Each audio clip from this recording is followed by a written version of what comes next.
So good morning. Glad that you could come and join us for our Clergy Breakfast Community Forum.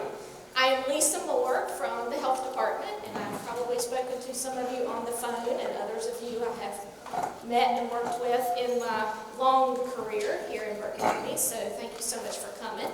I want to thank at the beginning our sponsors for the event, which is the North Carolina Council of Churches, Grace Episcopal Church, First Presbyterian in Morganton, Carolina's Healthcare System Blue Ridge, the County of Burke, the Cognitive Connection, Burke Recovery, and our wonderful food from Timberwoods. So if you will give everyone a round of applause for our speakers. So a couple of housekeeping items. Restrooms are over to the left. They're in the back on the back wall. So if you need to, please visit those. Please feel free at any time. Keep eating. We have plenty of food, so go clean out all the dishes before he takes the food away. It will be here for a little bit. And I know that some people are better learners if you're not sitting all the time. So at any point in time that you feel the need to take care of yourself by getting up and standing and stretching and standing in the back of the room, that is perfectly fine. So you take care of yourself however you need to do that. At your table you have an agenda. You will see how we are breaking up our day. We have tailored the resources, the vendors to the left, so that you will actually have time this afternoon to go by and talk to them and ask them questions, gather those resources so that you can take them back to your houses of worship or your agencies, whatever you're representing today, and have that information in case you have congregation members or you have employees or you have anybody that comes off the street that needs those resources and information. You will have that information to take back with you. If at any point in time you want to ask any questions, this is going to be an open forum, so we will have a question and answer session toward the end, but depending on the speakers and how long they talk and how much time they have left, we will do a question and answer during that period of time. So I will run with the mic and go wherever you want me to go to get your questions answered. All right, so the first, besides me welcoming you here, the other welcome is going to be from Elizabeth Broting. She is from the North Carolina Council of Churches, and so she's going to talk to you on behalf of them, and then we're going to get into our program. Hi everyone, I'm actually splitting my time with Chris Purnell. We're going to do double duty, so I'm going to hand it over to her first. Good morning. My name is Chris Purnell. I'm a program director with the North Carolina Council of Churches. However, this morning when I'm in the mountains, I'm a preacher's kid from eastern Kentucky who very much misses the mountains and hopes to get back over here after if I'm done working someday. I run a health and wholeness program at the council, and it's about 9 years old. We work with individual churches across North Carolina, about 700 of them, and on their health ministries. And that means a whole lot of different things depending on what church and what community you're talking to and what their needs are. But we primarily concentrate on healthier eating, active living, smoking cessation, which we thought we were winning until recently, and mental health issues. So every year we survey these churches. They're in what we call a collaborative. They join us. We all work on issues of health in our state. And every year we survey them and say, how's it going? What are you seeing? What's working? What's not working? We also, thanks to the Duke Endowment and Blue Cross Blue Shield, offer a mini grant opportunity every year. So churches can apply for up to $2,000 to further those health ministries. So it's been going on for about 10 years. We have a lot of data, a lot of contacts, and we always say what's happening, what's keeping people from making healthier choices that really do have an effect on chronic illness. And 2 years ago, I guess now, we heard three things. Mental health issues, and a lot of that was tied into issues around poverty in our eastern counties, the devastation from hurricanes, food access, and then we heard, what's the other one? Second half of life issues. So many people raising children, helping their parents, just the stress and all of the things that come with that. And the third, overwhelmingly, was drug use and overdose in their family families and in their communities. I kid you not, and if any of you apply for grants, you'll know this really doesn't happen, but funding quite literally walked into our door. And we started working, I think it has been 2 years, on the quote-unquote opioid crisis. North Carolina, it has been one of the states hardest hit. At the time that we got involved in this, we had 4 cities in North Carolina that were in the top 25 in the nation. So North Carolina, Maine, Ohio, I can't ever remember that 4th state. This fund, well, yeah, and hailing from Kentucky, I can tell you, my hometown in the West Virginia, Ohio, Kentucky triangle has been hit so hard. But this funder chose North Carolina to concentrate on in these other 3 states.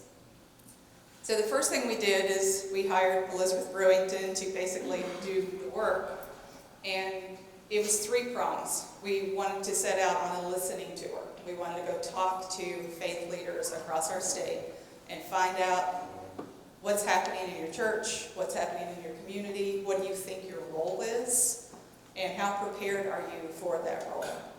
Elizabeth will share some data from that. Then the second part, and by far the meatiest, was to go out and face-to-face talk with groups like this. You are our 20th city in less than a year, since I think we started last May. And we've been from Boone, Waynesville, Kitty Hawk, Wilmington, and every place in between. So as of today, we're over 400 attendees that we have shared information with and listened to about what's going on. So we have a ton of anecdotal and actual data, if you're interested in that when we get to your questions. 17 different denominations have been represented. We've had folks from law enforcement, again today, first responders, people on the ground, physicians and parents. Some of those were faith leaders, some were not. And people who both use drugs and have used drugs that we've been talking to for this time. As you can imagine, there's a lot of different opinions. There's a lot of different levels of knowledge and experience around overdose and what to do about it. There are things that are working in one area that don't work in others. And I guess what I would say from our experience with the faith community in particular, and talking with people who use drugs and have used drugs, is what we ask is that you listen, you figure out what works in your home, church, community, and then just do something. There's so many things on a spectrum that you can do, and you don't have to buy into or believe in every single solution. We have been in churches, quite literally in the exact same room, where one person has said, I will never ever hand a syringe to a drug user. And then 2 rows up, one person said, I will. So syringe exchange, controversial. We just ask that you kind of listen and figure out what works here. Medication-assisted treatment. Some people agree, some people think it's enabling. Again, we're not pushing any particular solution except to do something. We have heard, I was with the pastor in St. Louis at the Drug Policy Alliance meeting a few months ago, and she was getting ready to speak the next morning to a group of people about what in the faith community is and can do. She changed her presentation pretty dramatically because she had spent the entire night at the bedside of somebody who had overdosed. And the person lived, but it just really drove home that need, that while we're debating, while we're talking, while we're doing all these things, people are dying. And I think, again, being from Eastern Kentucky and growing up with a Baptist preacher who did a whole lot of work outside the church walls, it is, I believe, our privilege to be able to do something to help. And that is helping someone who uses drugs, helping our law enforcement, helping our first responders. There's tons of information in your packets that can give you some ideas that you can do if you would like. But as we talk through this and you hear the presentation from Michelle a little bit later, I think you will have some ideas. And any questions, anything that we can share that we've heard from other groups, we'll be around and we'll welcome your input. hard numbers because she is a self-described data nerd. Thank you very much. Yes, I am such self-described data nerd. So like Chris mentioned, we started off with a listening tour survey. We had 139 responses from 47 counties across the state and 17 different denominations. When asked, 63% of clergy said they were aware of the term harm reduction, and 74% said opioids had affected their congregation.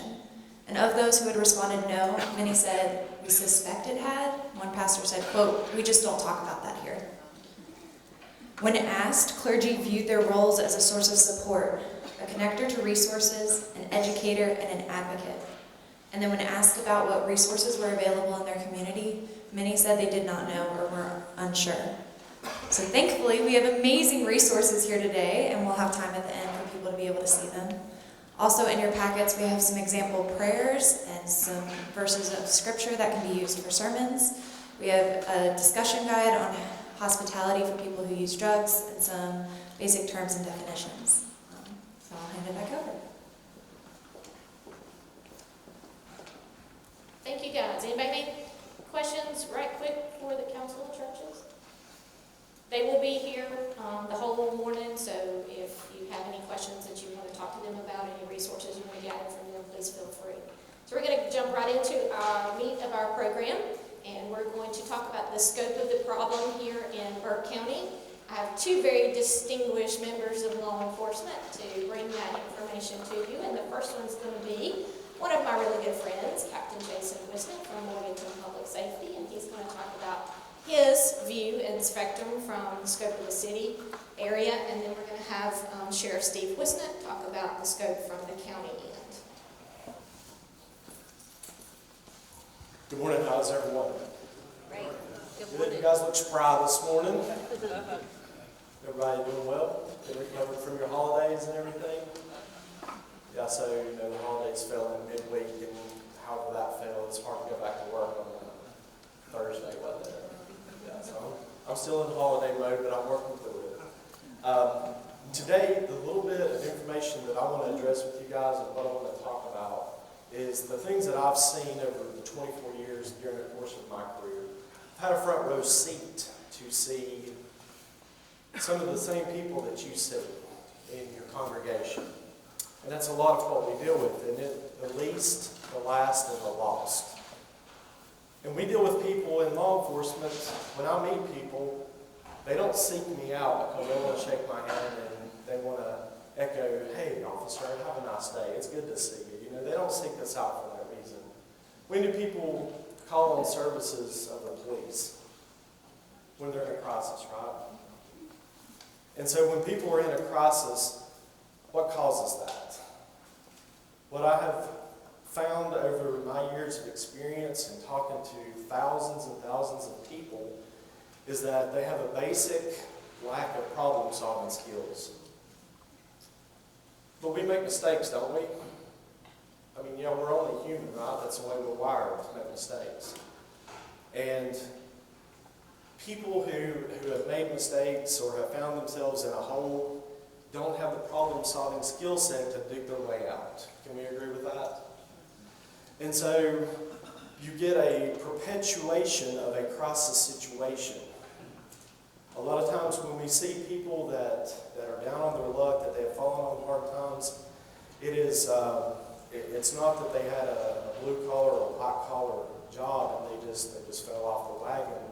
It's that this is a systemic type of situation.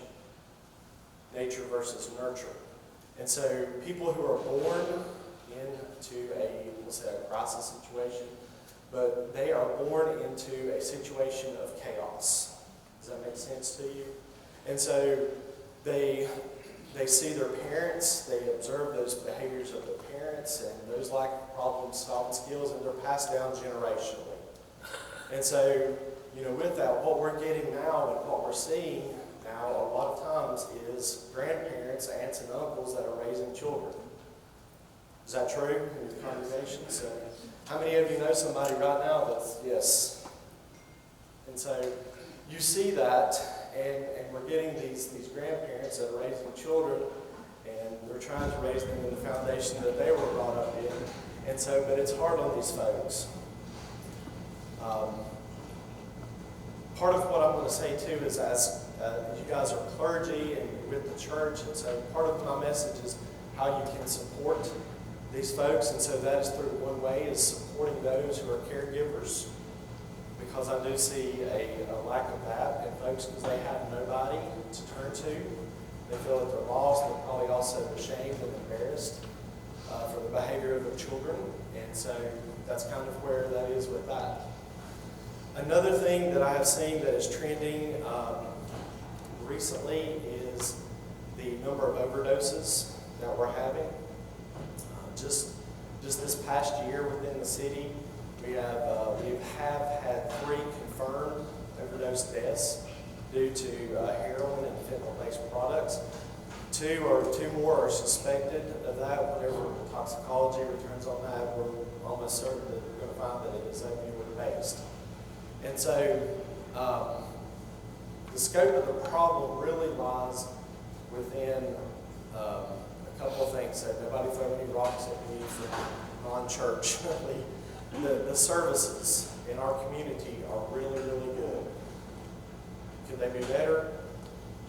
Yeah, 100% agree with that. So when we're looking at what we can do as clergy and as community is to support those community-based services that help people with addiction.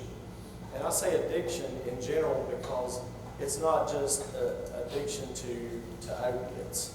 If you go back several years, what were people addicted to? If you go back 20, 30 years, what were they addicted to?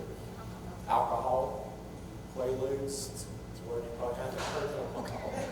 I think, and we was going through the evidence the other day, and I found a bag of Quaaludes from 1973.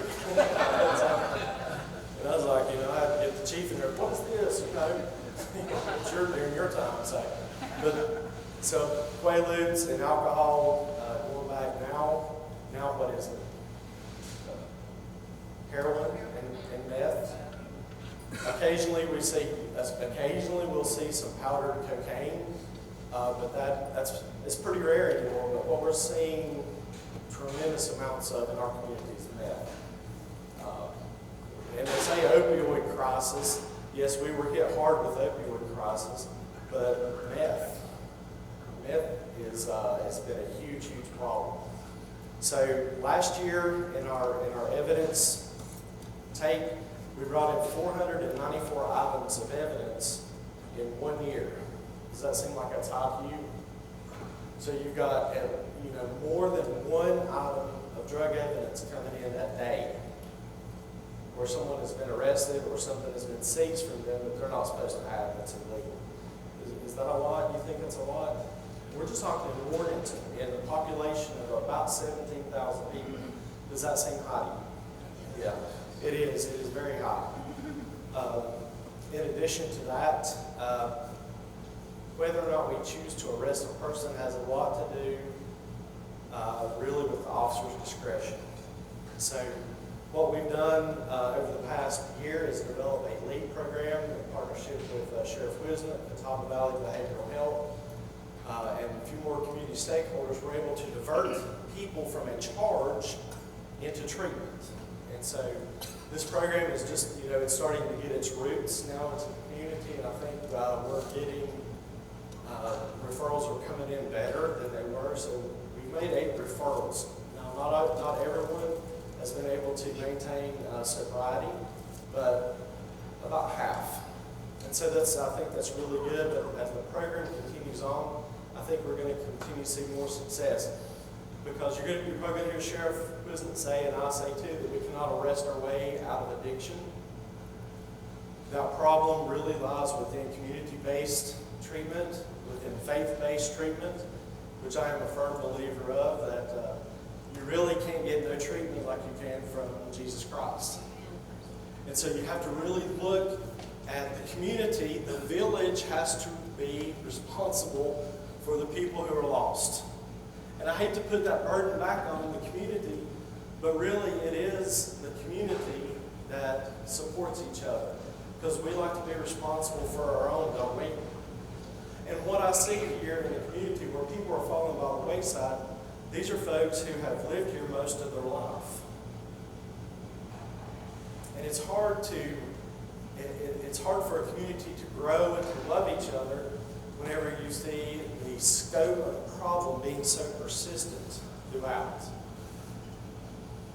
I want to talk for a minute on the scope of a problem dealing with our homeless population. And so let me ask you guys, raise your hand if you believe that we have had an increase in our homeless population last year.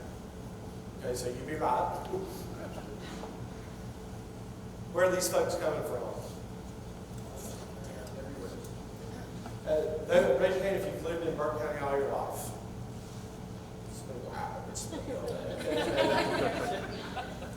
So I can tell you 24 years ago, and I'll say, let's go 15 years ago, I knew every homeless person from my interaction on the street, and I could count them on one hand. You know the guy that drinks too much, he's really harmless, he just kind of walks around, they call him Cowboy. Good friend of mine, I talk to him every chance I get. So the homeless folks in our population in Morganton, we have about 22 camps that are spread out inside the city. There's about 28 homeless people that I've been able to count and identify that live within the city. And what do you think are some problems or some reasons why folks are homeless? There are no wrong answers, but I'm just curious to hear from anybody. Addiction or any addiction? Mental illness? Low income?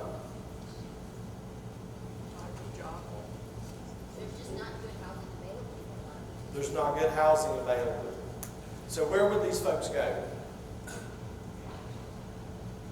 Would you agree that they've burned every bridge that they have? Every head or every bed that they could lay their head in? Do you think they've burnt that bridge? Through torn relationships, through a series of bad mistakes, through bad decision making. How many of you think that they truly and really want to be homeless? So I hear people saying, well, it's a personal decision. It's their choice that they want to be homeless. And I would respectfully disagree with that because I've been out there in the middle of the night when it's 2 degrees. And I've talked to these folks, just checking on them, and I can tell you they don't want to be there. And, when the weather's nice and things are good, that's temporary for those folks. But the gentleman that, we had an individual that froze to death a couple years ago. Do you guys remember that? And I'll call him Mr. Hollis. He had opportunity to engage in services. Had it lined up for him, had him ready to go, but he could not stop drinking for 8 hours to go in for his interview. Do you think that was a life that he wanted? Maybe that's where he found himself, but that is not what he wanted, I assure you. Sadly, though, he froze to death in an outbuilding behind an abandoned house, alone. One of the coldest nights we'd had in years. And so that's really sad, but it was addiction. People tried to help him, but he couldn't, find his way up there. You hear people say, well, he needs to pull himself up by his bootstraps. Well, he didn't really have a pair of boots to put on him. And so that makes it really hard. But we need to try, don't we? I don't necessarily hold anybody responsible for his death or hold a community responsible for all the problems that we have here in Morganton, because in spite of all that, we're doing actually pretty good. And I'm not a gloom and doom kind of guy, because I believe that this community here in particular, and I've been all over the state, that we're doing really, really good here in Burke County. And that's through the work of our local elected leaders, clergy like you, business owners, and folks like our Jason Seidel and Rob Sawyer. A grassroots effort called Let's Act Burke County, where these guys are actually going out and trying to make a difference with a small group of people. And so it's folks like you guys and folks like them who are really spearheading the effort to make our community a great place to work, live, play, and pray. But we can't do it without you guys. Our interaction with people and what we try to do is only as good as the community that will support it.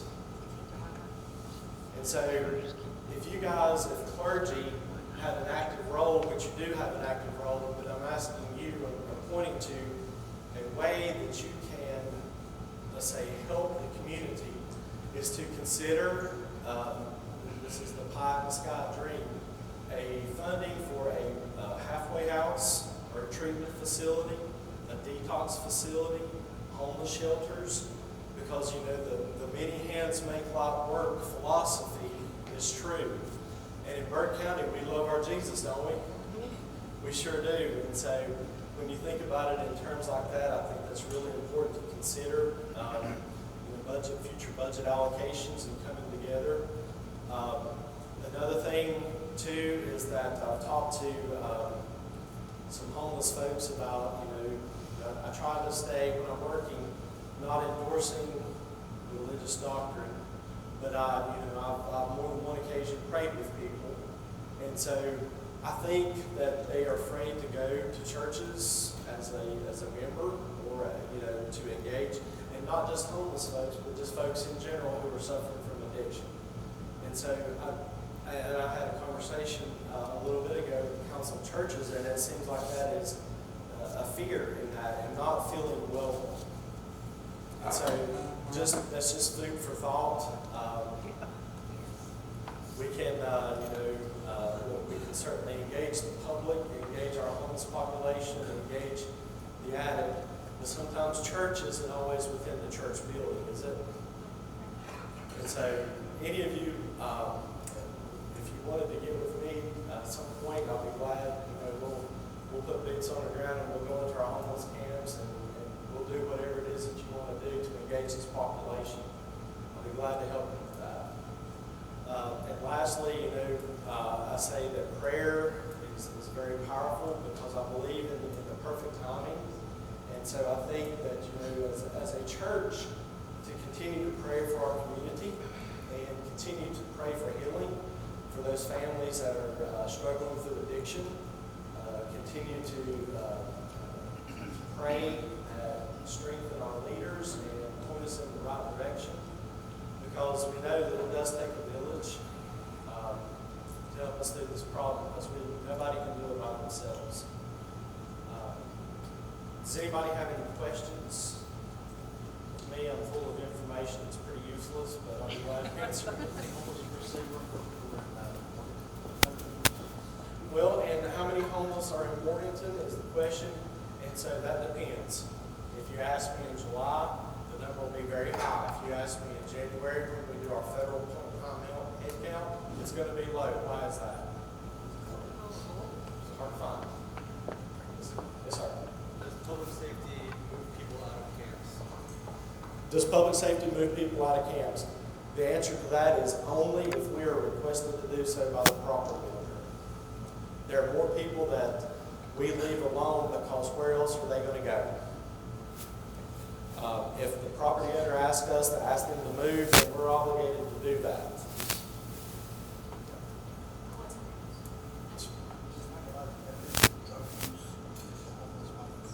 We do find a lot of evidence of drug use in our homeless camps. Will you repeat the question again? Sure. The question was, do we find evidence of drug use in the camps? And the answer to that is yes, we do.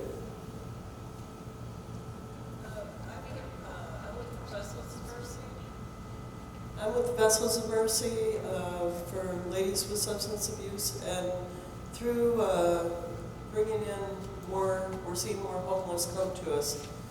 I've heard that the outside counties and states are busing people here because of our great resources and dropping them off. Is that giving them bus tickets, having them come and just dropping them off?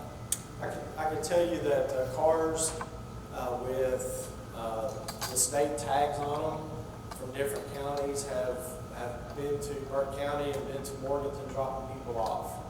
That is correct. State Yeah, North Carolina state cars.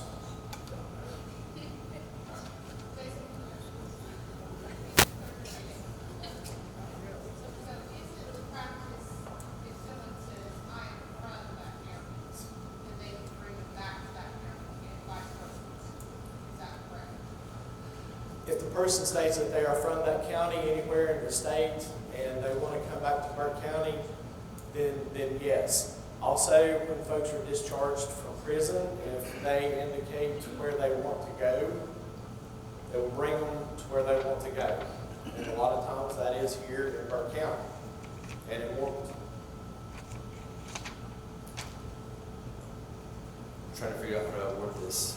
One of the questions wondering about is, what is the law, I guess, or when does public safety decide to move someone off a bench or out of a car or out of a park outside of a camp in the middle of the night when are people moved around town? I don't know if I asked. Just tell me more about that, because I know people who around my congregation might be sleeping in the bushes or something like that, and then are not there after a little bit. Just want to know more about that. Okay, so when you think about homeless in a broader perspective, and you look community-wide, we have a couple of homeless folks that I've known for years. I actually went to high school with Alton, and so he wouldn't mind me speaking on his behalf. But Alton is a good guy. He just struggles with addiction, but he's been homeless now for I guess about 11 years. And his campsite is on point. Meaning it is clean, it is orderly, he picks up his stuff. But then we have folks, if you drive around the bypass where Aldi is, and you look up in there at the corner, it looks like a plane has crashed. Okay? Now, in seeing like that, if you were looking and thinking to locate into Morganton, North Carolina, and you were driving around a business section and you see that camp and you see other camps, may that influence your decision?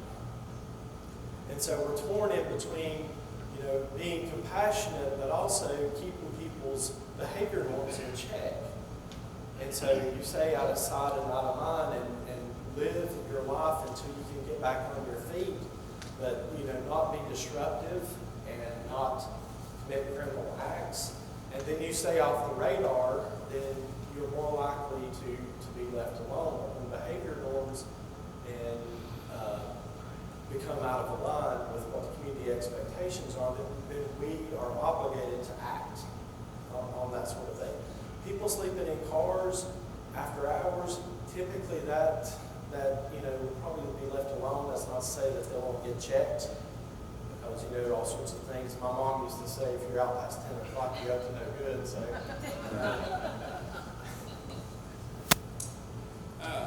I'm aware of a situation where there's a couple that's homeless. Of course, they've had their children taken away, but he explained to me that because of his convicted felon, and he said nobody's giving him a chance to live anymore, and the housing that was available to him would get him back into his addictions and his behavior.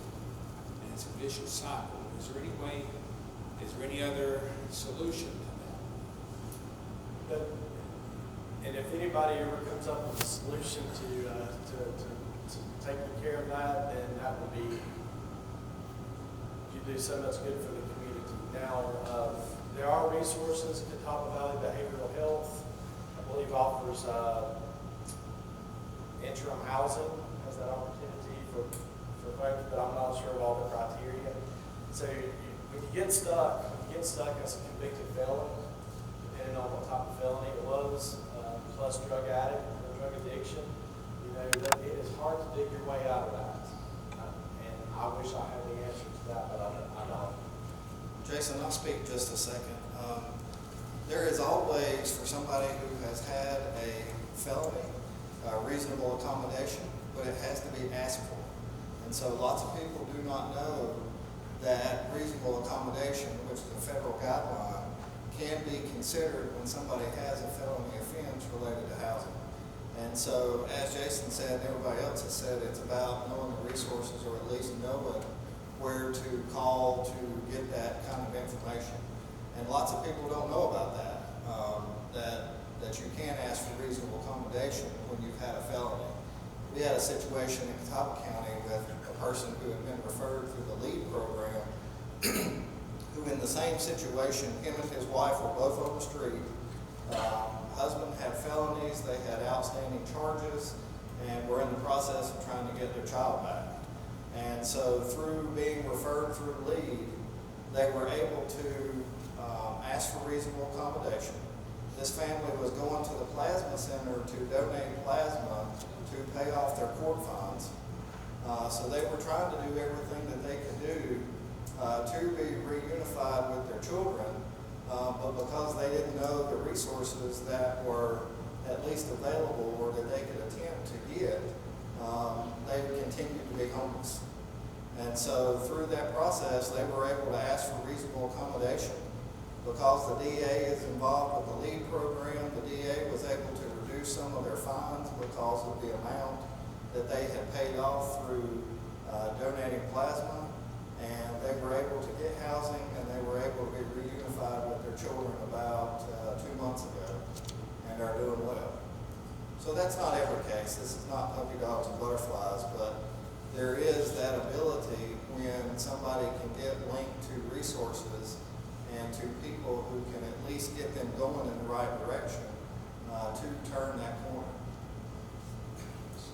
And his name is Tim Lentz. He's with Catawba Valley Behavioral Health, so please make sure you get his card and information. We have booths here. That's why when we set this program up, we wanted to have resources here for you to be able to talk to. So most of the people here at the resource booths that you see can point you in the right direction. Get cards, call people. That's why we wanted this, so that people could have that face-to-face interaction with the resources in the community.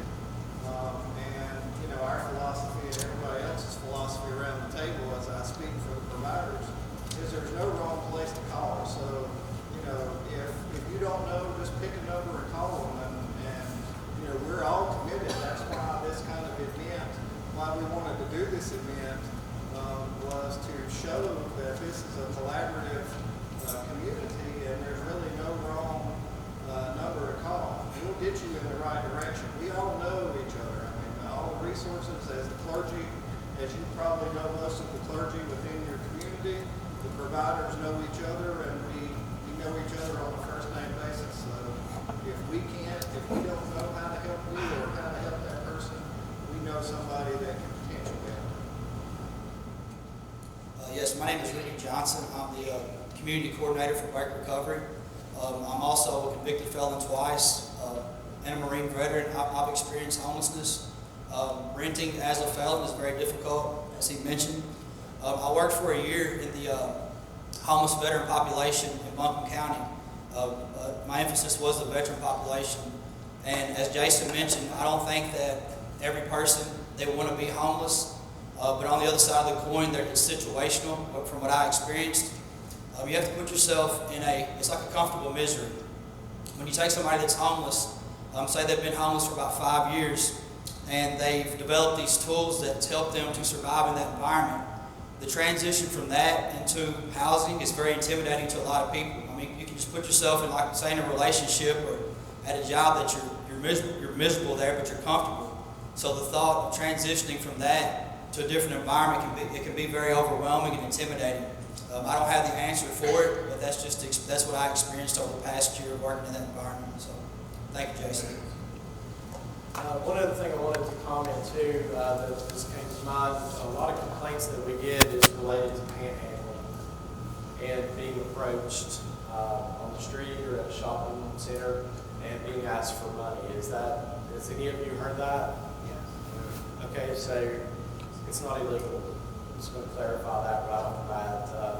It's no different. The courts have ruled on this time and time again that it is not illegal for people to ask for money, because we do it all the time, don't we? In a public place, really no different than selling Girl Scout cookies or being approached to buy a pizza kit. So the only difference is if it becomes aggressive and the person starts to get into an intimate or a personal space, the individual feels intimidated, then we could be talking more along the lines of common robbery. So with situations like that, if folks are being intimidated and given money, they don't feel comfortable, they don't feel safe. If it's done near an ATM machine or a financial institution, then we definitely need to know about that. Okay, the panhandling folks with signs, that is private property most of the time that they are, or it's somewhere in a public place. And really, we cannot regulate that sort of behavior unless it falls under those other guidelines. I think it's also important to note, Jason, that panhandlers are not necessarily homeless. So we're really talking about two different populations. There are panhandlers that are homeless, but there are panhandlers that are not homeless. And so, My advice to folks, and you can, as leaders in the community, this is not me speaking on behalf of my agency. This is me speaking as an individual who, both in clinical mental health work and as a police, have seen that money given to these folks does not go for good purposes. Okay? I've got the pictures to prove it, because they don't give out beer at the mission station or okay? But they give out food and clothing, okay, at 10. So don't give these folks money. It would be my personal advice to anyone, okay? Anybody have any other questions? Okay, yes, sir. And there is you see the signs at like the bridges and all that say this is, state property and trespassing is prohibited. Yet we end up with a number of folks that are ended up sleeping under the bridges, all right, and other places that are either federal or state property. What is the response from Morgan Public Safety on? Are you required then to move them, or do you just sort of, as long as they aren't creating a problem, leave them alone? Officially, I can tell you that if they're breaking the law, then they probably shouldn't do that. But I can tell you that. Tell us the real trick. Okay, so real talk is that if these folks are under here and they're just trying to get by and under a bridge in terms of a place to live, is honestly about as good as you can get if you're homeless.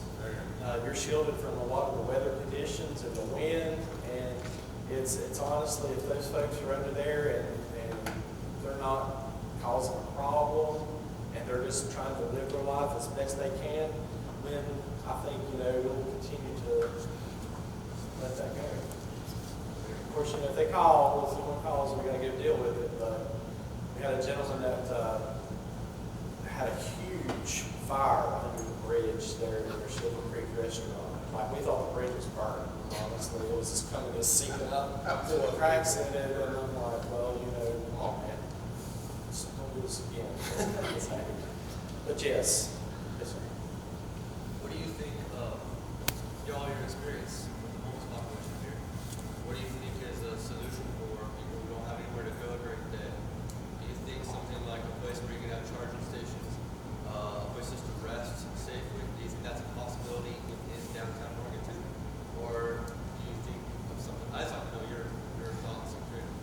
And if you haven't heard, Burke has received a grant, the Harbor, helping achieve recovery through Burke Opioid Use Reduction. Yeah, so good. Yeah. It's my folks over at Burke Recovery at Clapham, so I remember that. So this grant will go a long way to help address some of the day program type stuff, where folks may be able to go and to receive respite, to be able to get some job skills training is sort of how we envision a lot of this.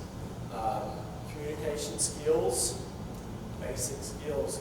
And if you've been homeless for 4 or 5 years and you've got clean clothes on and you've combed your hair and had a haircut, and you go for an interview, where are those skills? And so I think that's really excited about the Harbor Grant. I think it's going to go a long way to help us out in that. So stay tuned, is my answer. Yes. And Kim can speak a few minutes when she talks today on our program. She can speak a few minutes about that, so we are getting that up and running. Francis? All right, this will be the last one. I was wondering, is it a myth that people would want to spend the night in jail rather than being homeless, or would you take them to jail in order to give them a safe, warm place to stay? That is not a myth, because I have done that myself. The gentleman, he used to be a painter for a long time. He's been local his entire life, and he had been trespassed from Marquis Cinemas from going in the bathrooms up there because it's private property. He's been asking for money. And so 3 years ago, this again is one of those cold nights in the winter, he goes into the theater and asks, he says, "I'm trespassing, call public safety." And so I went up there, I was close, and I was like, "What are you doing?" He says, "It's going to be cold tonight." I said, "Well, come on." He said that gentleman is at an assisted living. Yeah, he's at an assisted living place in Marion. But he's doing good. But that night I had worried about him. I didn't want to charge him with trespassing, but I talked to the magistrate, and we did a custody release instead of attaching money to it. So the next day, he just needed somebody to sign it. Well, we worked that out too, so to get that charge dismissed. Guys, thank you so much for your attention. And again, I'm available. If you need me, call 911. Come by the department. I'm easy to find, easy to get a hold of. I'll be glad to answer any of your questions and work as a collaborative partner with you and your church to help make our community a great place and continue to grow on what we're already doing. So thank you so much.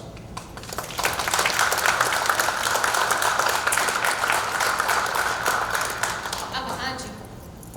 I was looking for you, Lisa. Do you want me to go ahead? Yes, Okay. this is my other really good friend, Sheriff Steve Whiston.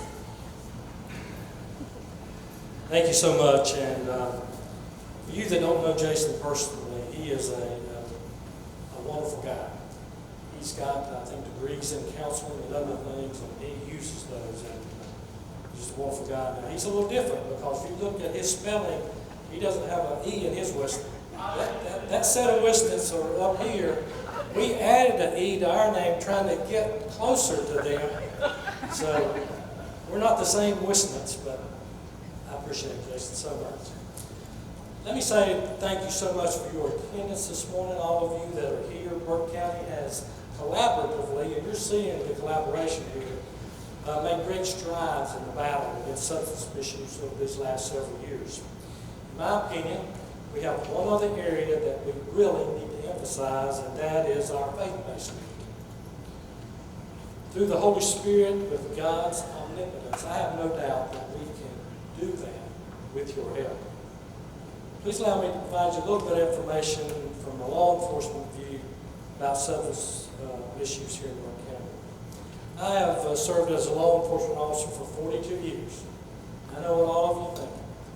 How can a 47-year-old man have served for 42 years? And the answer is pretty simple. I either started when I was 5, or God understands that He's got to be careful with His human beings because sometimes they'll skew the age a little bit. So I'm very thankful that He understands us.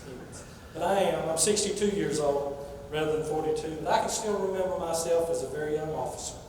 And it was very simple when I was 20. And that time, it was so long ago, you could start when you're 20, you got to be 21 now. But I thought it was simple, just lock all the bad people up. However, over the past 42 years, I've observed so many changes in the criminal justice system. I've purposely grown to listen more.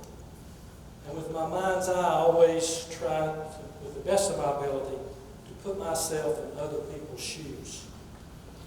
To consciously consider the multiple facets of an issue, all in an effort to better serve the citizens. Over these years, my views and philosophies have expanded as law enforcement has required us to broaden our tools and our skill sets to perform our duties for you. One truth that has been made extremely clear to me, and Jason touched on it too, is that law enforcement cannot solve the substance misuse problem on our own. So again, please allow me to say thank each and one of you for coming out, spending this time with us, with your commitment and your passion to make a positive difference in our community, to make Burke County a better place to live, work, and enjoy our lives. I started my law enforcement career at the sheriff's office before going to the federal government, where I retired and came back and was appointed sheriff in June of 2011. In the federal system, we were primarily dealing with a lot of white-collar crimes and major drug trafficking cases. What I quickly observed when I returned back to Burke County and local law enforcement was the direct correlation between substance misuse and crime. You may have heard me say almost all of our property crimes and most of our violent crimes have substance misuse as a contributing, if not a primary factor. In fact, when I finish, I'm going to have to leave. We had a homicide last night at 3 o'clock that we've been working, and they just texted me and said we've got another shooting situation. As sheriff, I began researching and gathering statistics, speaking with our officers, and I subsequently created a four-pronged approach that I wanted to go out and share with the community. And that four-pronged approach was, how can we combat what I call an epidemic, this substance misuse epidemic? And my four prongs that I have been speaking about are law enforcement, education, treatment, and faith-based communities. I volunteered to speak in the church, any civic group, anybody that would sit down and listen to me, telling everybody that I could see that I was seeing from a law enforcement perspective, what was driving crime. When I first started, there didn't seem to be very much information being shared about substance misuse, but with each passing year, the public started to hear more and more information. And now we're experiencing an explosion of reporting, especially about opioids. I don't know how many of you saw a powerful 60 Minutes story, this is probably a year ago now, about the U.S. Congress had tied the hands of DEA, the Drug Enforcement Administration, to stop them from investigating pharmaceutical companies, and especially how they were distributing opioids. The outrage of the money being made on the sale of opioids and the fallout of pushing so many opioids onto the street created a growing number of counties, state, and the federal government suing these companies for allegedly misleading the public. The attorneys suing these companies argued the law requires pharmaceutical companies to be honest and to police themselves and not overly prescribing these opioids. You may have seen or read the news of reports of pharmaceutical companies shipping huge amounts of opioids to distribution sites on the sides of roads in small towns.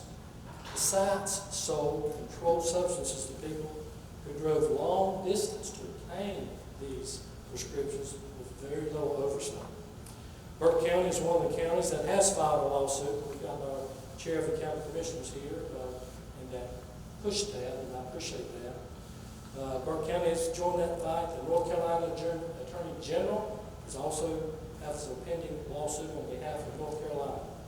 And some of these companies are beginning to try to settle these issues and take responsibility for this push of opioids on the street. So let me share with you the scope of the epidemic with some national, state, and local statistics. Overdose deaths involving prescription opioids have quadrupled since 1999, and so have the sale of these prescription drugs. Americans represent just 5% of the world's population, but consume 80% of the world's opioids. While the amount of prescription opioids has grown fourfold, the amount of pain reported by Americans has not changed that much. So the takeaway is we're using 4 times the painkillers to deal with the same amount of pain that we did in 1999. With all the cars on the road and the number of accidents we hear about, as far back as 2019, drug overdoses surpassed car crashes, deaths surpassed the car crashes as the #1 cause of accidental deaths, and they keep rising. From From 1999 to 2017, more than 702,000 people died from drug overdoses. In 2017 alone, 70,000 people died from drug overdoses. Of those deaths, almost 68% involved a prescription or illicit opioid. Now, what Captain Winston said is so true. In Burke County, we're kind of shifting from the opioids. We made progress in reducing the amount of opioids, but we are not making very much progress with meth. And I was talking to our narcotics division just the other day, and I've not been seeing a lot of it, and they're saying they are seeing it more and more. When heroin first started making its face shown in Burke County, it was mostly coming out of Catawba County, and I would see a lot of arrests for heroin in Catawba County, but now our narcotics officers, the heroin increase is on the rise.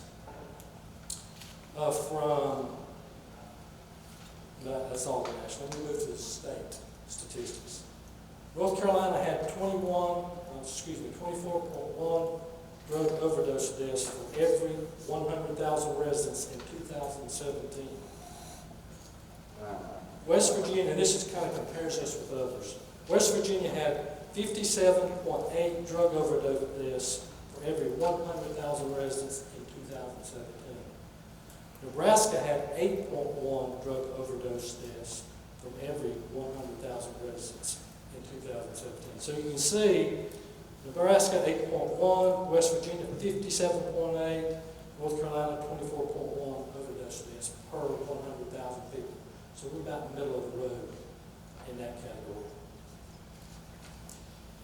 We're seeing a new drug known as crocodile that has recently surfaced in North Carolina. Much like meth, it's made with other substances.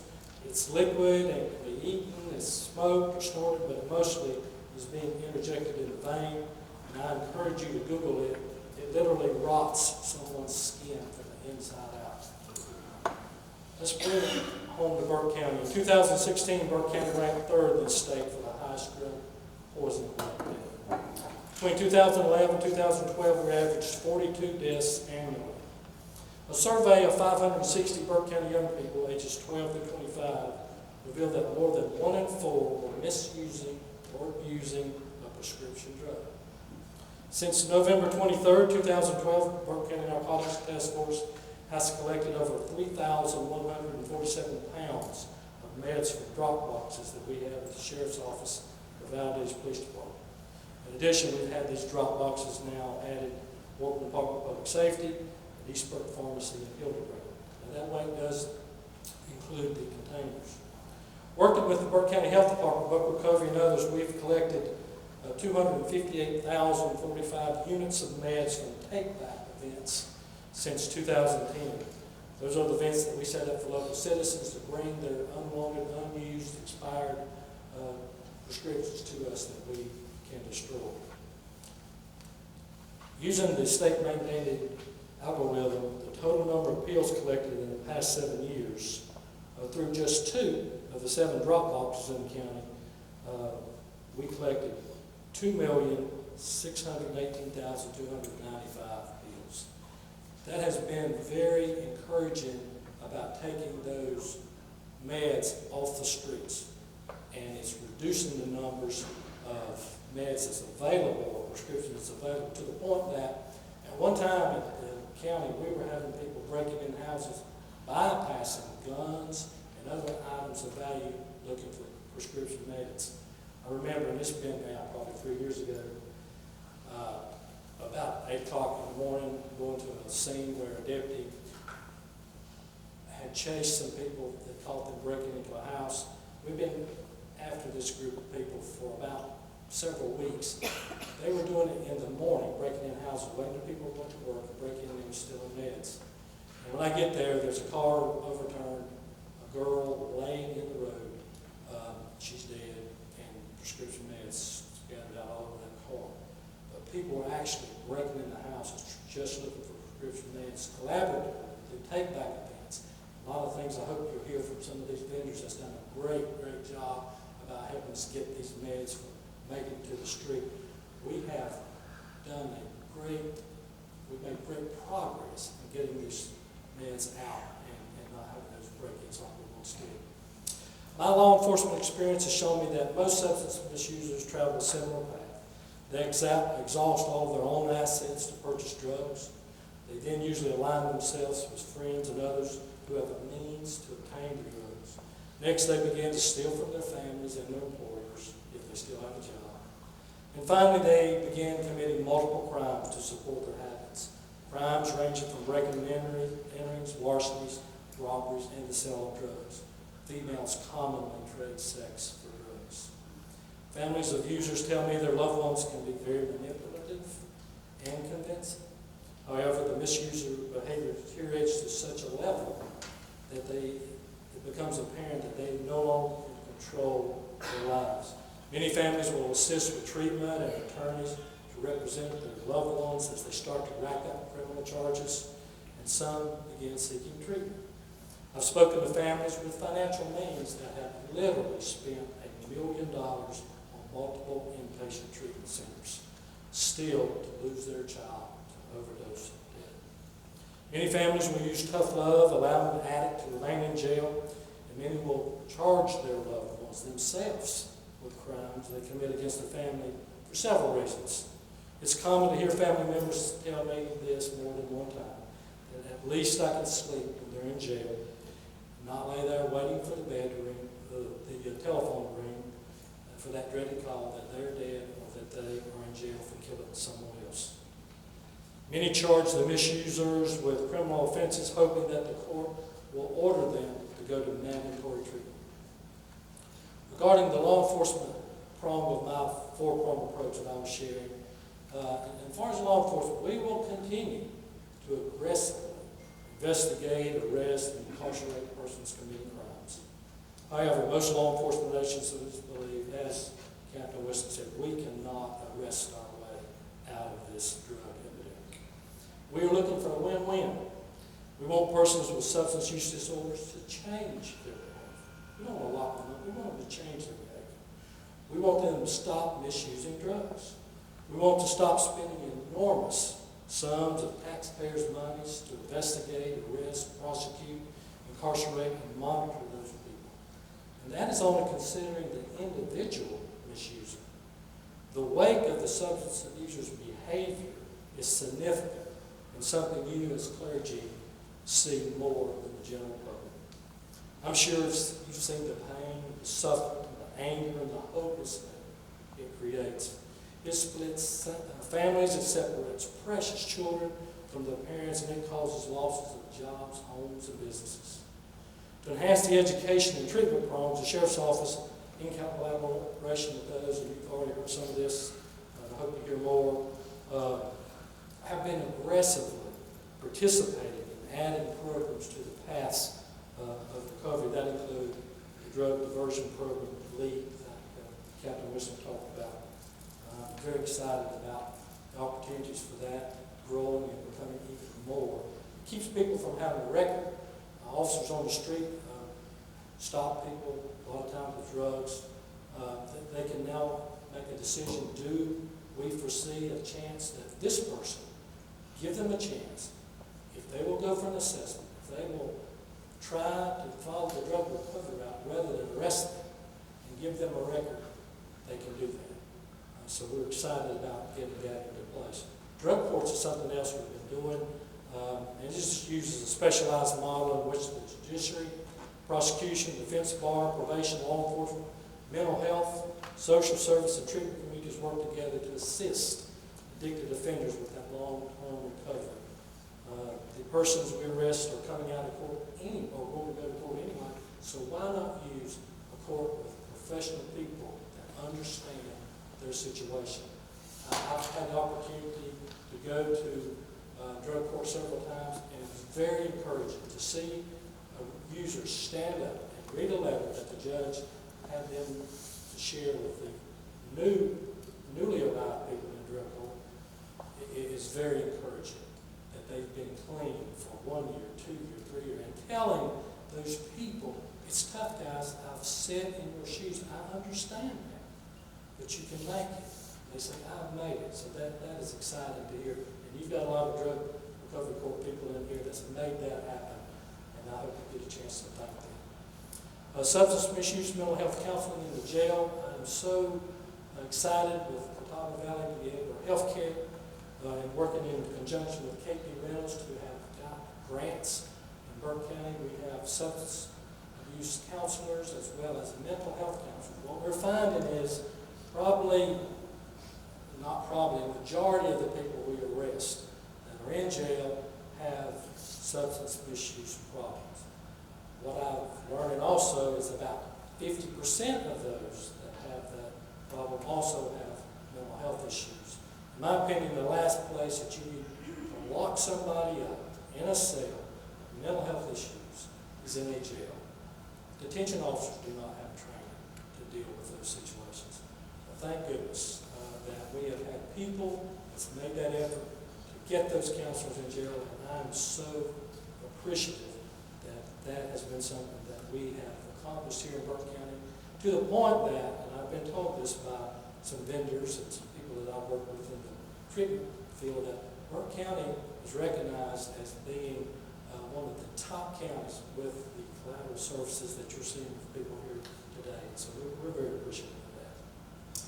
So why do I believe these programs, even if they're only partially successful, will benefit all of us? Is because many of the persons we arrest have had 10, 20, 30 or more contacts with us in law enforcement and the criminal justice system. The cost to house this population in jail is expensive and it's growing. Burke County just opened a new 264-bed jail on December 20th, 2019. Substance misuse has a direct impact on health care. We are experiencing that in our jails. A large percentage of persons we arrest have both, like I mentioned, substance misuse and mental health issues. Many of these people that we're arresting have not had access to adequate health care for years. Once they enter the jail, the citizens become responsible for the health care, and the cost of that health care is soaring. We've recently had one patient that has incurred over $250,000 in medical costs and taxpayers' health care costs. So, when we change one life, we can literally prevent scores of future crimes, resulting in costly interaction with law enforcement and the criminal justice system. And I really want to lessen my images in my mind of people lying dead in a house, in a yard, burned alive in the back of the trunk of a car, as their loved ones, when we get there, are some crying, or worse, just sitting there with blank stares. We've got to reduce that here in Burke County, North Carolina, and the United States. I want to reduce the number of mothers and fathers and spouses, grandparents, and other loved ones of people of addiction that come to the office, who stop me in restaurants, stop me in parking lots, stand beside of me at the pew at the church, all pleading for help, with tears in their eyes. Please help me. My life is spiraled out of control. Adding to the law enforcement education and treatment, the fourth prong lies with our faith-based communities. Thus, you're here today. We know that you all in the faith-based community have a special tool in our arsenal, an omnipotent, omniscient, omnipresent God. You can make a difference by educating yourself, as we are doing today, in creating paths for education, treatment, support, and provide a physical place for substance abusers to meet the people that are there to help them with a miraculous cure. Many of us usually suspect or know a person who we feel that are illegally using drugs, or at least experimenting with them. It's important that you reach out to them. Most persons in long-term recovery that I hear speak talk about someone who reached out to them, who offered peer support, and were a positive influence in their lives that changed their lives. Educate a person who has not yet created a criminal record for themselves. That felony conviction remains on their record for life. Those convictions will create a significant impact in limiting their pursuit of their goals that they've yet not even thought about. I've learned that there are people who care and it has sustained my hope that we've been and will continue to make progress. Most of the time, it will not be a quick fix, as we all understand. We will struggle, we will continue to lose lives, we will continue to experience crime, but through the trained, educated, and most of all, the dedicated hearts of the many people that I've met and the many that we will meet, our united battle against substance use disorder will make progress, and we will make positive differences in people's lives. As a person of faith, I want to share one simple story. I grew up in a working class home with an alcoholic father. My father labored in a furniture factory. He always worked. In fact, he always worked a second job to keep the family of 4 children sustained. However, he constantly drank alcohol. From the moment he would get up on a Sunday morning to the first beer store he came to when he got off of work, he drank. Almost never remember him without a beer in his hand. He did that for decade after decade until about 15 years ago when he told me that he got down on his knees and he prayed that God would remove his desire to drink. He got up, he never took another drink, and his comment that really deepened my faith was he never wanted to drink again. He never went to a single AA meeting. He never talked to anybody about it. He came back to our church that he grew up in as a little boy. He was there every time the door was open until he died 2 years ago. My hope and my prayer is that we will embrace the vision to change our world, to grow your circle of influence, and grasp the opportunity to bring life, hope, and positive results to others. We, unlike any other human beings, have the resource to do that in this room. So I ask you, faith-based community, step up and help us make a positive difference in Burke County and all the counties that you may be from. May God bless you. Thank you.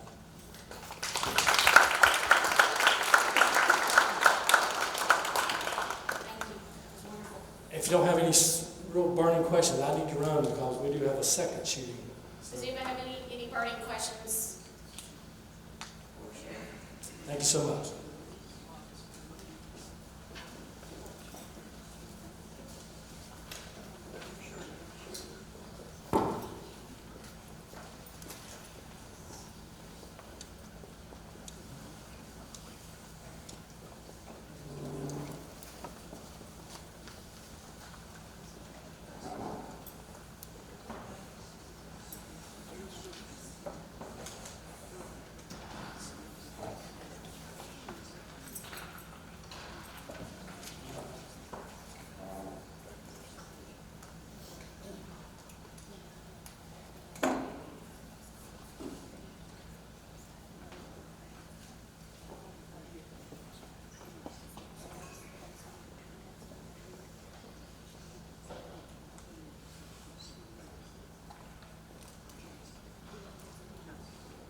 Well, I have the great honor of introducing our next speaker. Minister Michelle Mathis is the co-founder and executive director of the Olive Branch Ministry, a faith-based harm reduction agency based in Hickory that serves 7 counties in the Foothills Piedmont region of North Carolina. She's the program director of the Gaston County Overdose Response Team and the Cleveland County Points of Hope. Michelle serves on the board of directors for the North Carolina Harm Reduction Coalition and is a member of the National Faith and Harm Reduction Movement. She has over 15 years of harm reduction experience and believes that honoring an individual's journey with compassion and love is the key to a successful connection. While her faith is the motivation behind her work, extending hope and extending life is her mission. Please welcome Michelle.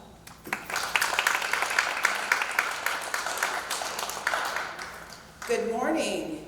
This is a great sized crowd. I think this is number 8 or number 9. 10 for you. Oh, 10. Wow. So yeah, this is great because this is my 10th one of these to do with the Council of Churches, and I think this is the largest crowd yet. So I'm thrilled. Thank you for coming out on this chilly morning. My name is Michelle, and as Elizabeth said, I'm the founder of the Olive Branch Ministry. We practice faith-based harm reduction. Faith is the why that inspires the what. We know that looking at other agencies who practice harm reduction, that we all have a similar philosophy. We'll get into that in a moment. What makes our agency a little bit different is who sits at the head of our board, right? And that's our God. And we want to make sure that everything that we do honors Him and the Spirit that He works through us. We want to make sure that we approach everybody with kindness, but a kindness that Jesus would show, right? And so that sets us, it doesn't make us any better, but it sets us apart a little bit in some of our approaches. So when we're talking more about harm reduction and the way that faith communities can get involved, please understand that everything that we do, everything that we carry out is informed by our faith. I'll click so that we don't have to stand up here, and that gives me something to lean on too. So before I get started, how many of you are familiar with the term harm reduction? So a few, good, that's good. Somebody tell me what is harm reduction?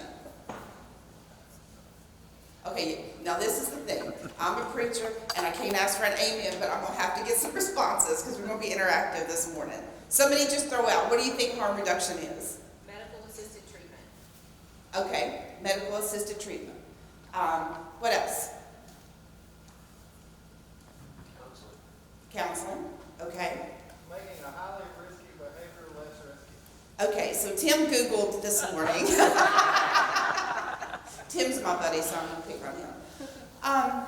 Yeah, taking something that is a high-risk behavior and putting steps in place to reduce the negative outcomes of that behavior. Now, how many of us practice harm reduction?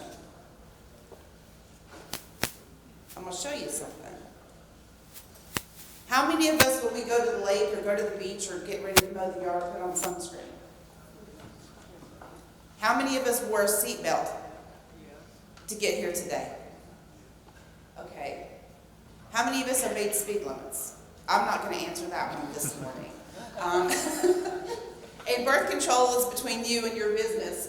And for those that have smoked in the past, I'm a former smoker. I'm thankful that the cigarettes had filters. Every one of those is harm reduction.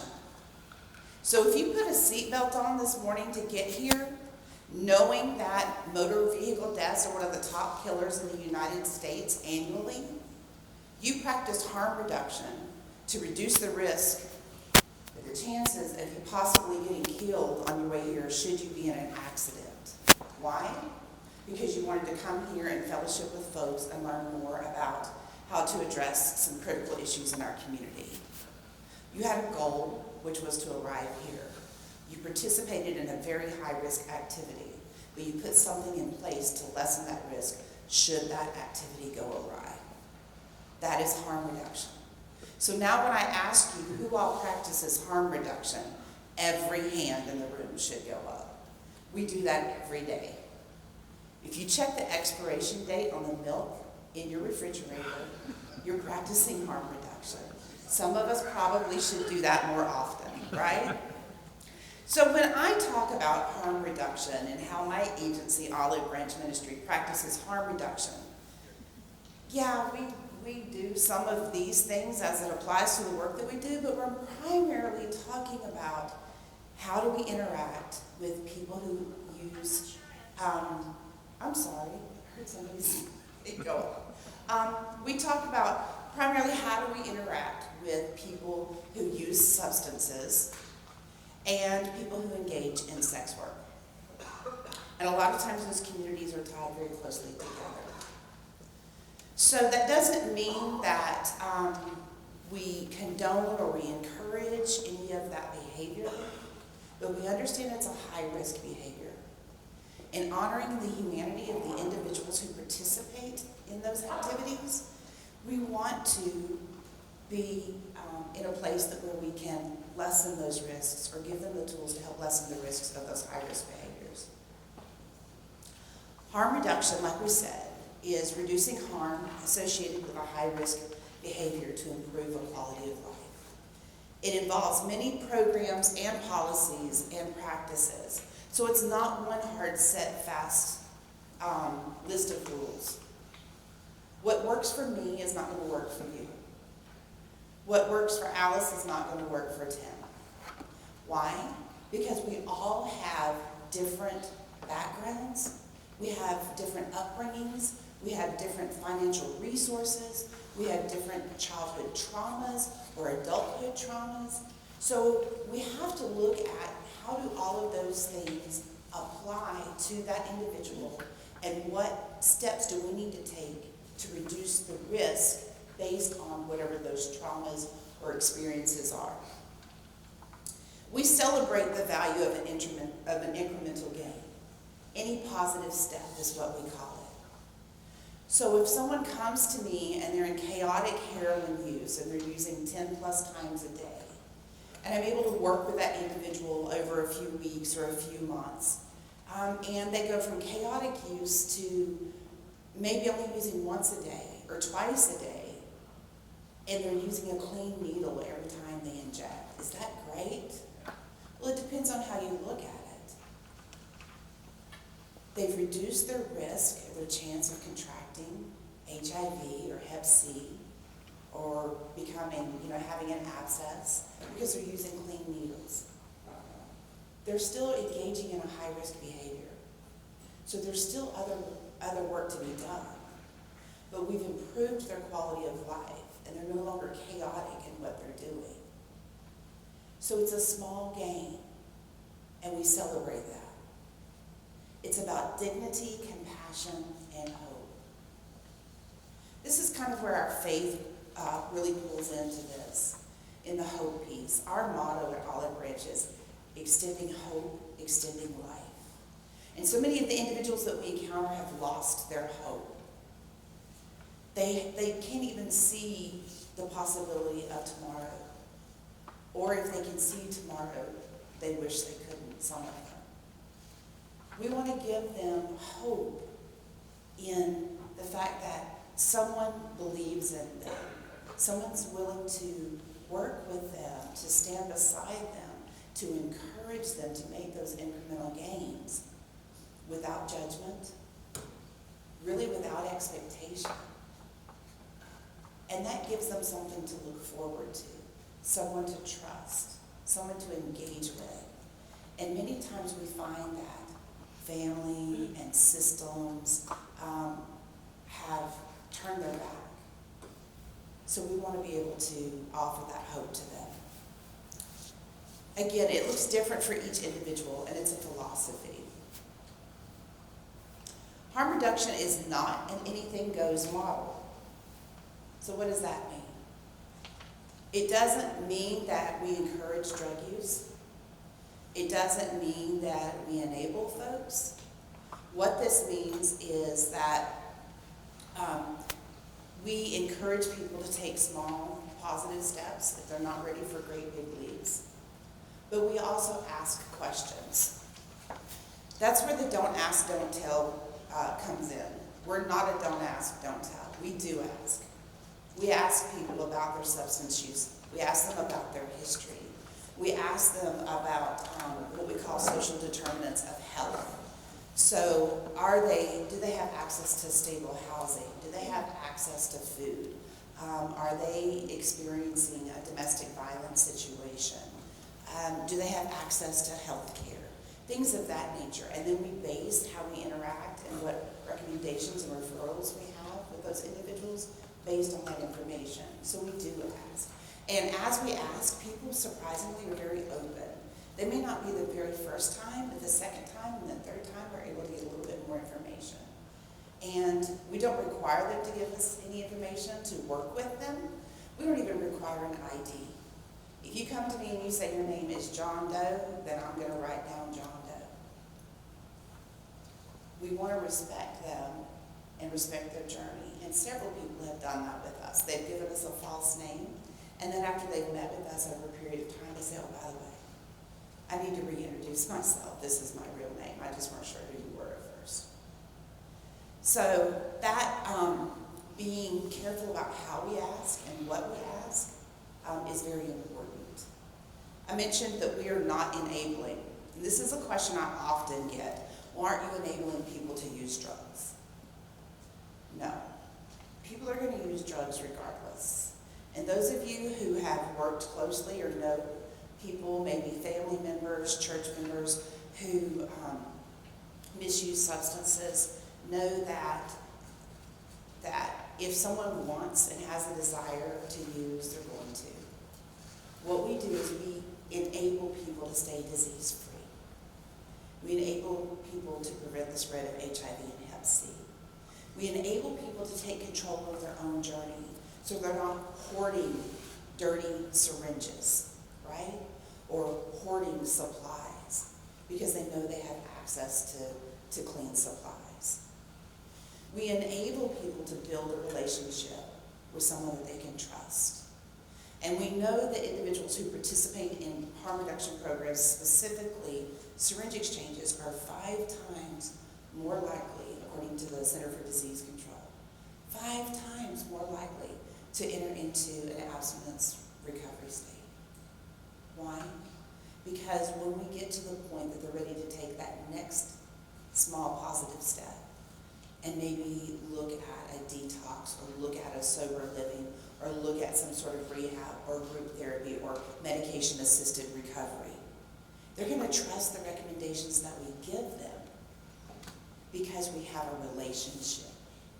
And I know that their cat's name is Fido, which is really messed up, right? And I know about their mama Nim, and I know what they had for Thanksgiving dinner because they texted me pictures of it, and they were happy they got invited back to the table this year to celebrate with their family because they were in chaotic use anymore, and their family said, you can come home. That's what we enable. We are not a hook to get people into treatment. We have people that come to us all the time that are not interested in a clinical-based treatment. They're not interested in a 12-step program. They're not interested in detox. They want clean supplies, or they want someone to talk to, or maybe they want a coat if we have one in our closet, or they want Narcan, and that's what they want. And we're okay with that because, again, it's about building that relationship. If people want to get into an abstinence-based treatment or want to get into counseling, then we are a bridge to care agency, meaning that we make those links. We help and assist them in that. But we never tell anyone what do you, or this is what you need. What we say is, what is your goal? Again, honoring their humanity and their right to have control of their own journey. And then once we know what their goal is, then we're able to make recommendations and put tools in their toolbox that hopefully will allow them to then achieve that goal. And then, again, we're not anti-abstinent. Met with a young lady in the middle of the night last night in the emergency room in Gaston County. And she said, I'm just not ready to go to detox yet. I'm not ready. Can I talk to you tomorrow? And I said, sure, give us a call. She called the office this morning, first thing, actually. I checked in on my way over here. And she said, I don't want detox, but I do want to try to get into some sort of counseling. Can you help me with that? I'm sick and tired of being sick and tired. And I don't want anybody else to see me the way y'all saw me last night. We didn't push it on her last night when we were meeting with her in the emergency room and say, you got to go to detox now. You got to quit doing this. What we said is, we'll be here when you're ready to reach out. And we're going to reach out to you. And we did. And this is what happened. So now that she's ready, then we're able to make that link for her. And that's happening as we're sitting here right now. So let's talk about what the big scary thing is that's going on right now. We talk about opioids. There's a lot of different kinds of opioids. We have the common prescription opioids that we see a lot of in the work that we do that are diverted, meaning that either the prescription doesn't belong to the person who has access to the pills, or people are taking pills from other people's bottles. But we have oxycodone, hydrocodone, a bunch of different stuff, fentanyl's on there. And these are things that are prescribed that you can pick up typically at your pharmacy or get at the hospital, depending on which one it is.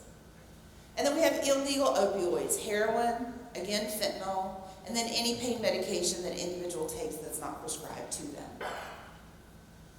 Then we have opioids that are used to treat other opioid addictions. And I heard somebody say medication-assisted treatment. We call it medication-assisted recovery. It's the same thing. So methadone, buprenorphine, you may know it as Suboxone or Subutex. All of these are opioids, and they all serve a purpose. The issue comes is when people begin to misuse the opioids that they have access to, right? That have been prescribed to them or that they have purchased illicitly. The methadone and the buprenorphine are wonderful. That's a great way for people to manage their substance use and receive counseling and treatment and begin to titrate down to where they get to the point of abstinence if that's what their desired outcome is. There are some people who will be on medication-assisted recovery for the rest of their life because they're not comfortable or they don't believe that they can ever not have that. Some people look down on that. We say, you know what? You're able to maintain a job, maybe. You're able to maintain living. You're able to regain custody of your kids. You're in a healthy relationship. You're voting. You're paying taxes. You're going to the grocery store and you're paying for stuff instead of sticking it in your pocket. Those are all positive things.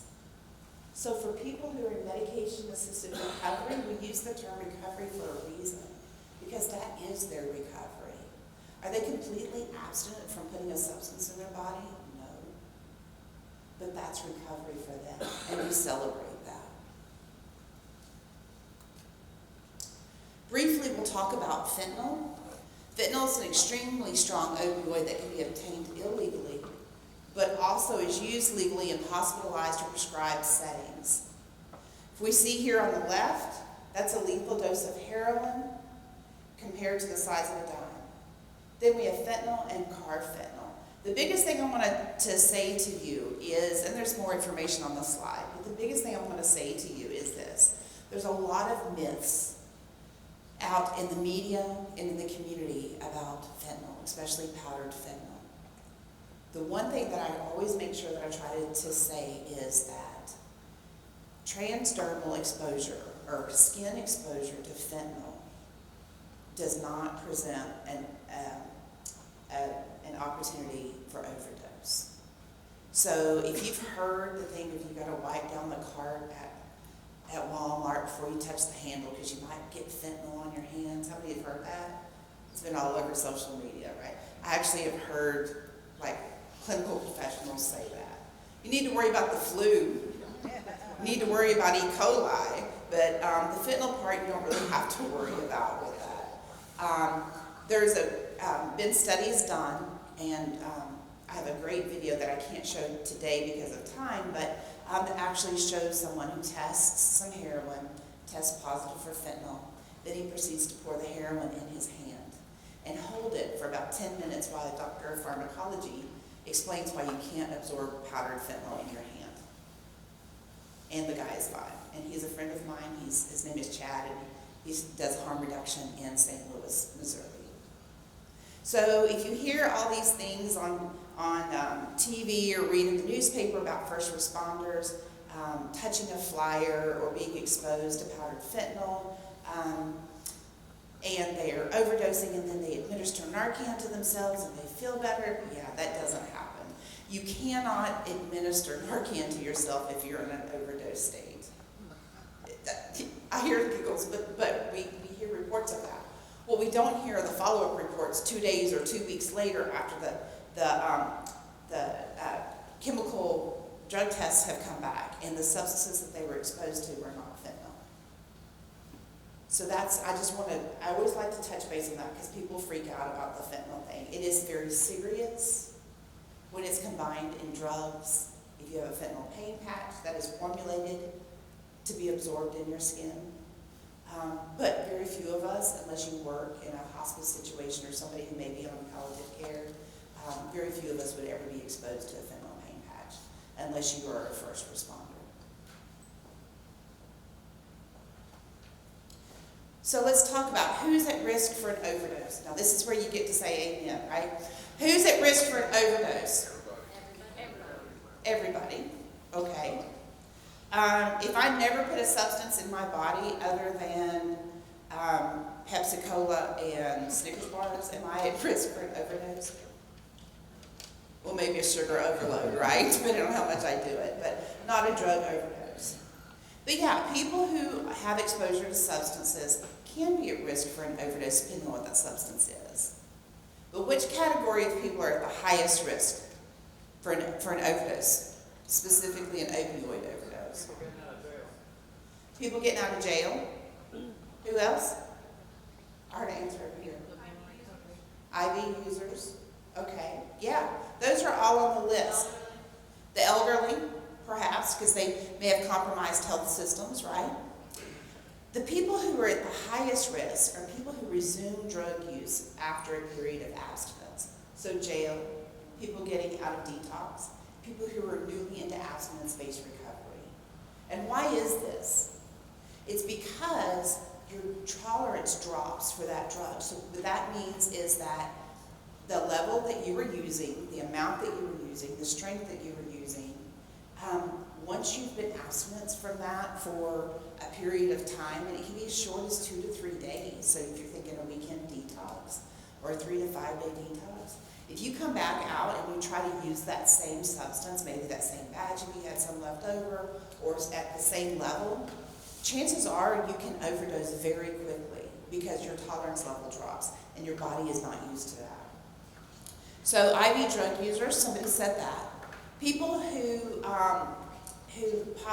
use polysubstances or multiple substances, alcohol or other drugs. What we know now, especially in Burke County with the work that we do, is there's a huge issue with fentanyl being mixed with crystal meth.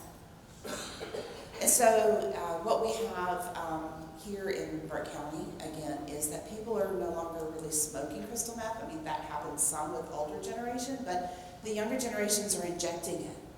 So they're not only exposed to crystal meth, but they're also exposed to the fentanyl, which is an opioid. So they're not expecting to have that opioid in their system, and that can cause an unexpected overdose. People who have a history of overdose, people who have co-occurring mental health issues, heavy drug use over a short period of time, we call that binge using. Using drugs alone or isolated. Now, why would people use drugs alone? Stigma? Yeah. Yeah. We had a young lady that we worked with for a number of years in Catawba County. And she actually rented a house where a lot of people came in and used drugs. They were kind of had bonded together as a family. And she always made sure that everybody in her house had access to clean needles.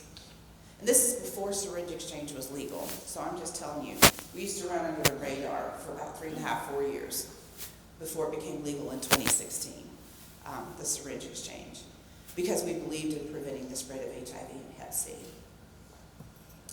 So her name was Danielle. And she always made sure that everybody had clean supplies, everybody had access to naloxone once that became legal, and that everybody was taken care of. Her landlord found out that she was, that people were using drugs on site and they were evicted. And the group kind of split up and she moved to a hotel with a lot of other folks. And then it wasn't too long after that that she got kicked out of the hotel and everybody dispersed and she was on her own. And the only place she had to move back to was her grandma's house, but she knew that no one in her family could know that she was still using or they wouldn't allow her to stay there. And one thing I failed to mention is that Danielle had a 3-year-old daughter at the time. So Danielle is living in a place where she can't openly talk about her substance use. She can't even really ask for help because of shame and stigma if she had been at that point. And they found Danielle overdosed and deceased in the woods behind her grandma's house. Because she couldn't even, be honest about what she was doing and ask someone, will you check on me? I'm not ready to stop this yet. I can't stop this yet. But I want to be safe. Will someone check on me? The same service that she had provided to so many other people. And so she left this world and left her daughter here, motherless, because of shame and because of stigma, because she felt isolated. Now, am I saying that that would have been an easy conversation for her? No.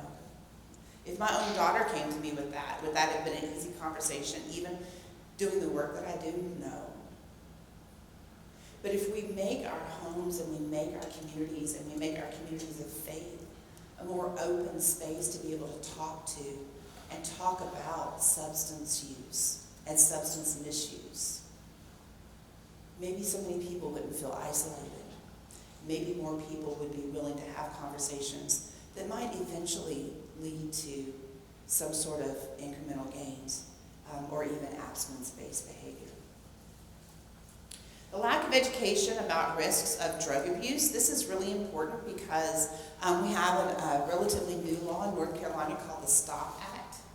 And the STOP Act, for those of you who aren't familiar with it, is a great law that was put in place that regulates the number of opioids that can be prescribed by a physician for certain types of pain. And this has been great to really curtail overprescribing of opioids. But one of the things that we know is that there were some physicians who have not been educated properly on the details of the STOP Act, and so they began cutting people off of their opioids as soon as the law went into place.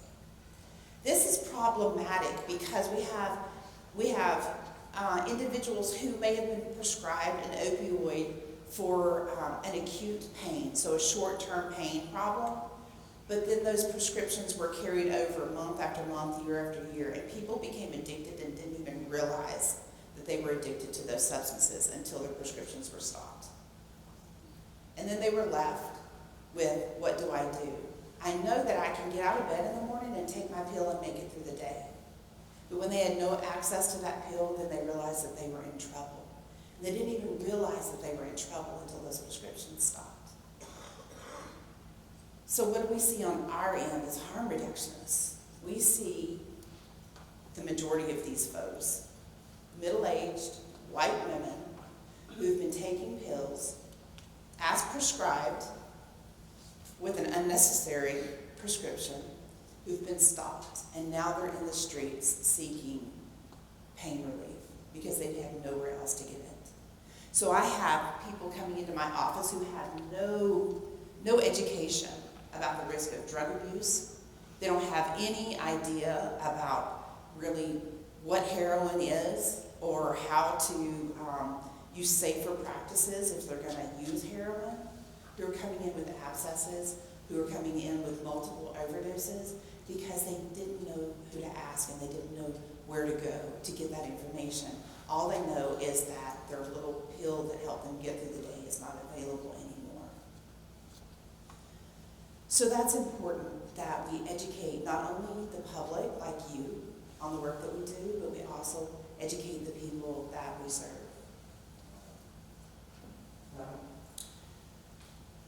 With substance misuse, especially with opioids, this applies only to opioids, there comes a responsibility to let individuals know about how do we combat the effects of an overdose or prevent an overdose. We do that through the distribution of naloxone or Narcan. Naloxone is the generic name of Narcan. When we're discussing this over here on the left is an intermuscular kit. This is a nasal kit. We distribute these free of charge to individuals who are at high risk of overdose and what we call their circles of trust. So their family members, their friends, their roommate, their children sometimes, depending on what the situation is. Because we understand that opioids prevent you from being able to breathe normally and eventually will stop your breath. This medication simply restores your breathing. That's all it does. It is not addictive. It cannot be abused. If I was to inject myself with it right now, it would do absolutely nothing for me because I have no opioids in my system. So if we hear about the myths about people having Narcan parties, that's a huge myth. Nobody wants to overdose and then be put into immediate withdrawal. That's counterintuitive to why you're using the opioid to begin with, right? We do know that people like Danielle had Narcan on hand, just like we have a seatbelt on hand, as a measure of harm reduction in case there was a severely negative outcome to substance use. Then there was an opportunity to restore breathing and restore life. Here's my big science slide. It's very detailed. You remember the DARE campaign of the 80s and the whole, this is your brain on drugs with the fried egg? I can't do that because that makes me hungry when I do these early in the morning and I don't usually get to eat. So just think of this as a big frying pan with a fried egg. These are your brain receptors. This is your brain receptor on drugs. These are the receptors that control your oxygen monitoring, your breath regulation, your CO2 monitoring. When an opioid is introduced into your system, it lays on the receptor, and then it eventually will stop your breathing. It makes your respirations go slower and slower and slower, and eventually you quit breathing, and then you die. Naloxone or Narcan comes in and says, we're not going to have this. It comes in, it displaces the opioid, moves it off the receptor, and it rests on the receptor, which allows your breathing to be restored. That's why many times, if you've ever seen an overdose reversal, if you haven't, you can Google them, they're all over the YouTube. Don't be surprised by what you see, but many times what you see is someone is out, they have Narcan administered, and within a minute or two, you see, right? And it's that life-saving breath. That's because immediately all those receptors have been turned on, and breathing has been restored. Excuse me. Sometimes it may take multiple doses. There are no fentanyl-resistant opioids out there. That's another myth that's out there. Sometimes it just takes more, naloxone-resistant opioids.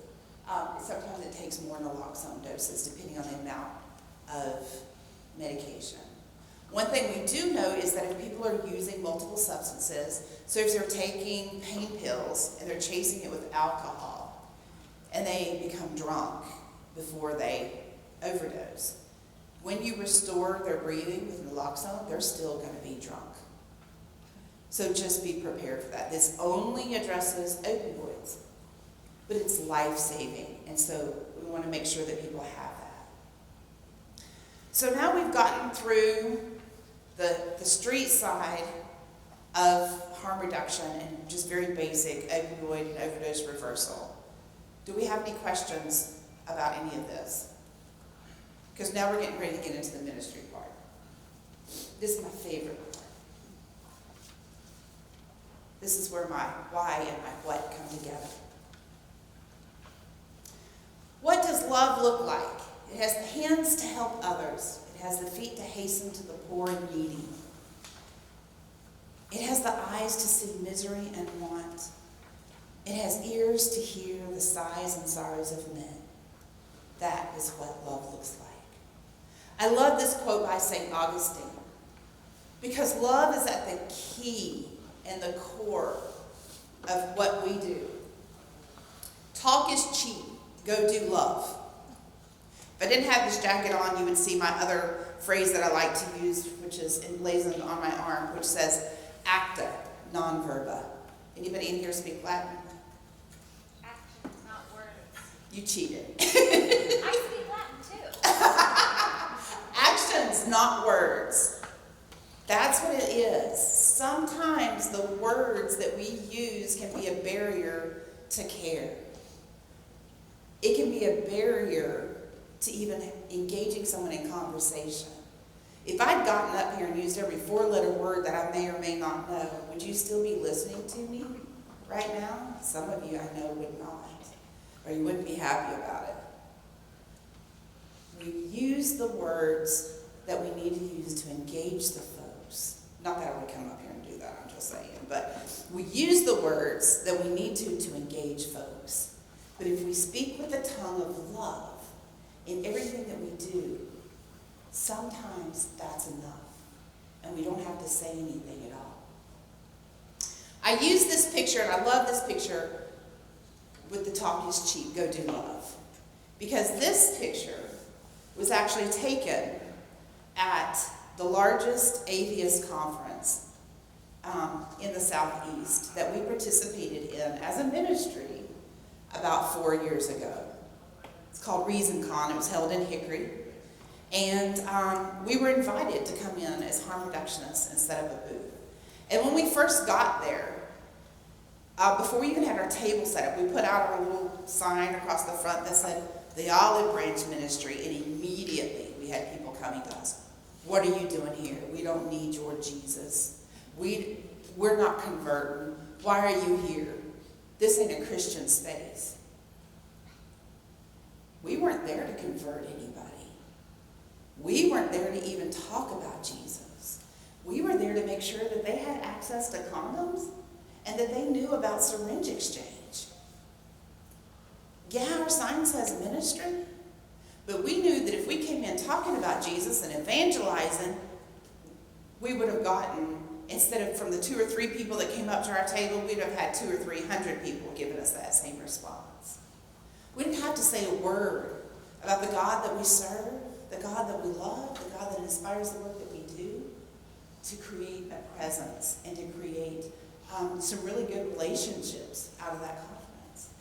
And we were able to do that and maintain those to this day because they know who we are and they know what we're about and they know we're available to have that conversation. But there's other things that we can do that help them stay safe, that we don't have to talk about that, but they know it's available if they need it, if they want it, right? And that was at an atheist conference. And I just have to throw this in here too, because we go to a lot of different conferences and set up a lot of different tables, and we got more donations, financial donation from that conference than we have from any other conference, including the Christian ones we've been to. And who would have thought that would have happened? But it's because we were willing to have and engage in conversations at a level where people were comfortable. We never compromised our message or our mission, but we met folks where they were, which is what harm reduction is about. So let's talk about harm reduction for congregations. And I don't know, I didn't poll the room, I don't know what sort of faith leaders we may have in here. We're in the South, so the majority of them typically are Christ-following churches. So if that doesn't fit into what you're doing, I don't mean any disrespect. I'm just using that language as kind of generic for all faith-based groups. The introduction of harm reduction to a congregation needs to reflect their interest and their level of comfortability. So is any church in here, don't raise your hand on this, okay, because I don't want it to affect you, but is any church in here, when I leave here today, going to come up to me and say, we want to start syringe exchange in our fellowship hall after Bible study on Wednesday night? Probably not, I'm going to bet. But you know what, that's okay. We don't expect you to do that. That's what I'm here for. My agency serves Burke County. That's what I'm here for. But there are ways that you can get involved in harm reduction as a ministry, as a model, at a level where your congregation and your faith leaders are comfortable. So it may not be syringe exchange, right? And that's okay. But by asking members of your congregation, how does this crisis affect you? How does substance misuse or substance use affect you? Having a conversation about it from the pulpit, in a Sunday school class, in a Bible you'll begin to know what the interests are of your congregation, and then know how you can put harm reduction in place. So for some very high-level harm reduction, you might be interested in doing a medication take-back. Anybody familiar with medication take-back? Okay, a few people. Medication take-back is basically where you say to your congregation, your faith group, you know what? We have a crisis on our hand. And part of the crisis is the fact that there's all of these excess medications that are floating around that we need to probably get rid of and dispose of properly. So we're going to do a medication take-back. We're going to reach out to law enforcement. They have a DEA officer or someone who's in charge of capturing all the medication, so it's not like you have to capture it. Set up a time for them to come, maybe on a Sunday morning. You know, you do probably take in supplies for the homeless or for the food bank or whatever, so it's no big deal to ask your congregants, bring in your extra medications, we're going to dispose of them. So as they're walking in the front door of the church, they put them in the bin, right? And there's law enforcement there, so you don't have to worry about it. And guess what?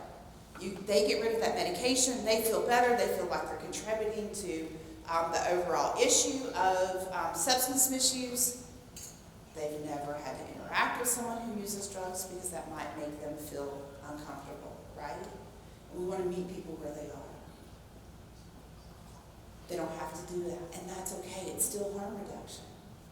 You can run bulletin inserts to talk about the need to make sure that you check your expired prescriptions, and if they are expired, you know, take them to your local law enforcement agency or wherever the drop boxes are in Burke County. That's the way that they can participate at the level that they're comfortable with. One of the things that, and this is why I focus on this so much, and we have other incremental things to go through, but one of the things that has been a challenge for me in working between this bridge between the faith community and the harm reduction community is that the harm reduction community always says, we have to meet people where they are, we have to meet people where they are, we have to meet people where they are. My Jesus says, I met you where you were, I met you where you were, I met you where you were. He met me where I was. But what we didn't see was the harm reduction community meeting the church where it was. Right? And a lot of times we don't see the church meeting the harm reduction community where they are. So I said, how do we bridge these two? We can present ideas to congregations on ways that you can be comfortable in participating in harm reduction, make a real difference in this work that we're doing in Burke County, and still be okay, right? It's those positive gains, those incremental steps. So medication take back. It's a very high-level way of doing this. Maybe you're interested in doing an naloxone training, so a more in-depth study of Harm Reduction 101. How do you recognize the signs of an overdose? And then how do you reverse an overdose? I've done these trainings with churches, some at Bible studies, some on a Saturday morning. We come in and then we make sure that the people who leave have access to naloxone.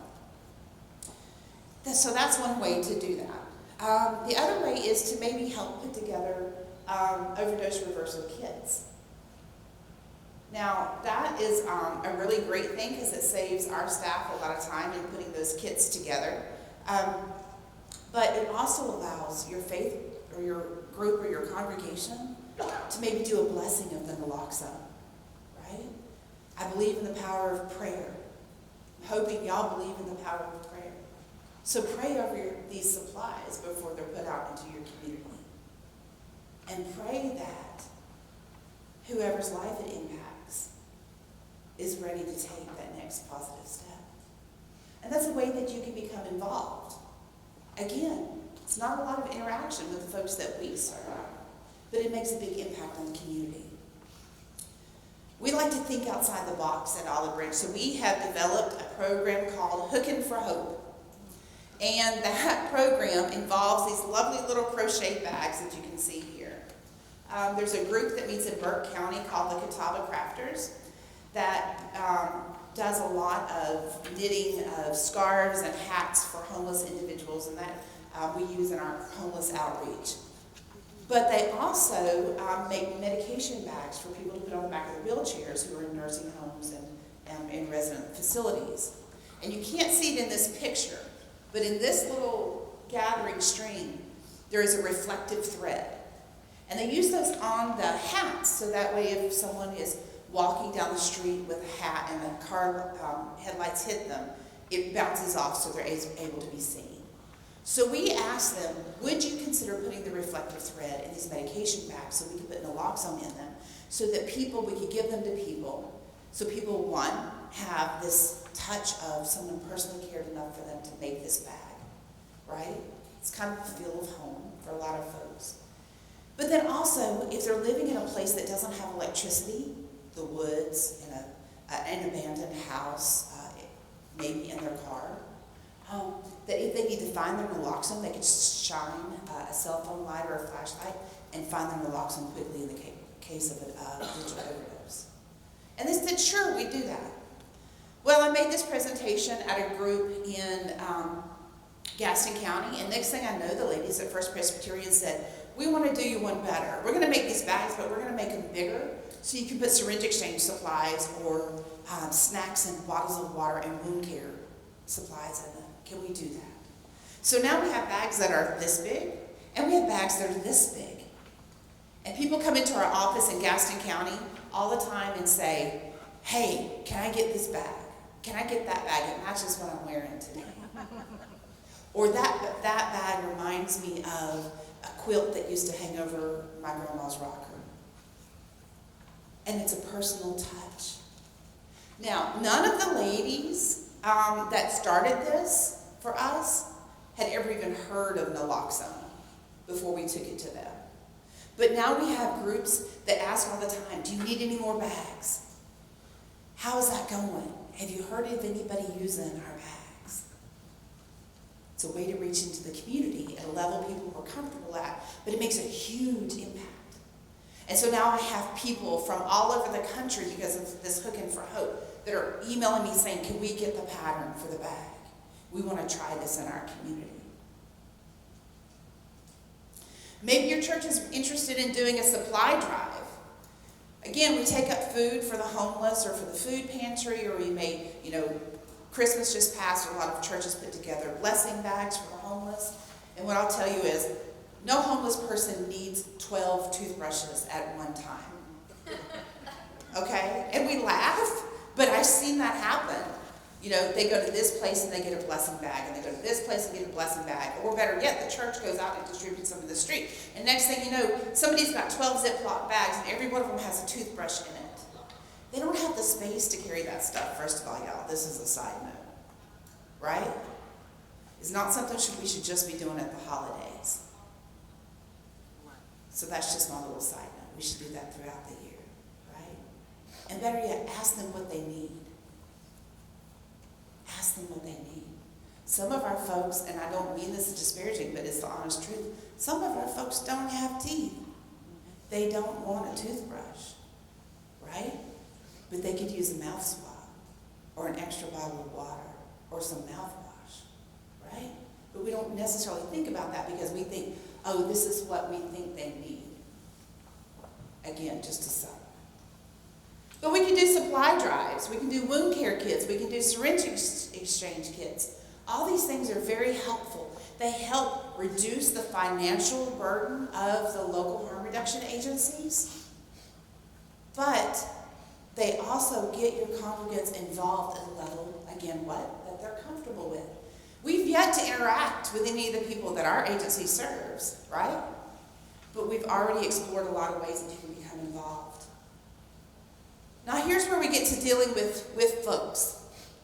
And we don't, and I should have said this at the beginning, but we don't serve addicts, and we don't work with addicts, and we don't work with drug users or junkies. We work with people, right? In my agency, we don't use the A word. Someone may self-identify as an addict, and that has to do with some stigma and shame that sometimes is put on them by society. They feel like they have to own that. And if someone self-identifies that, I will honor that.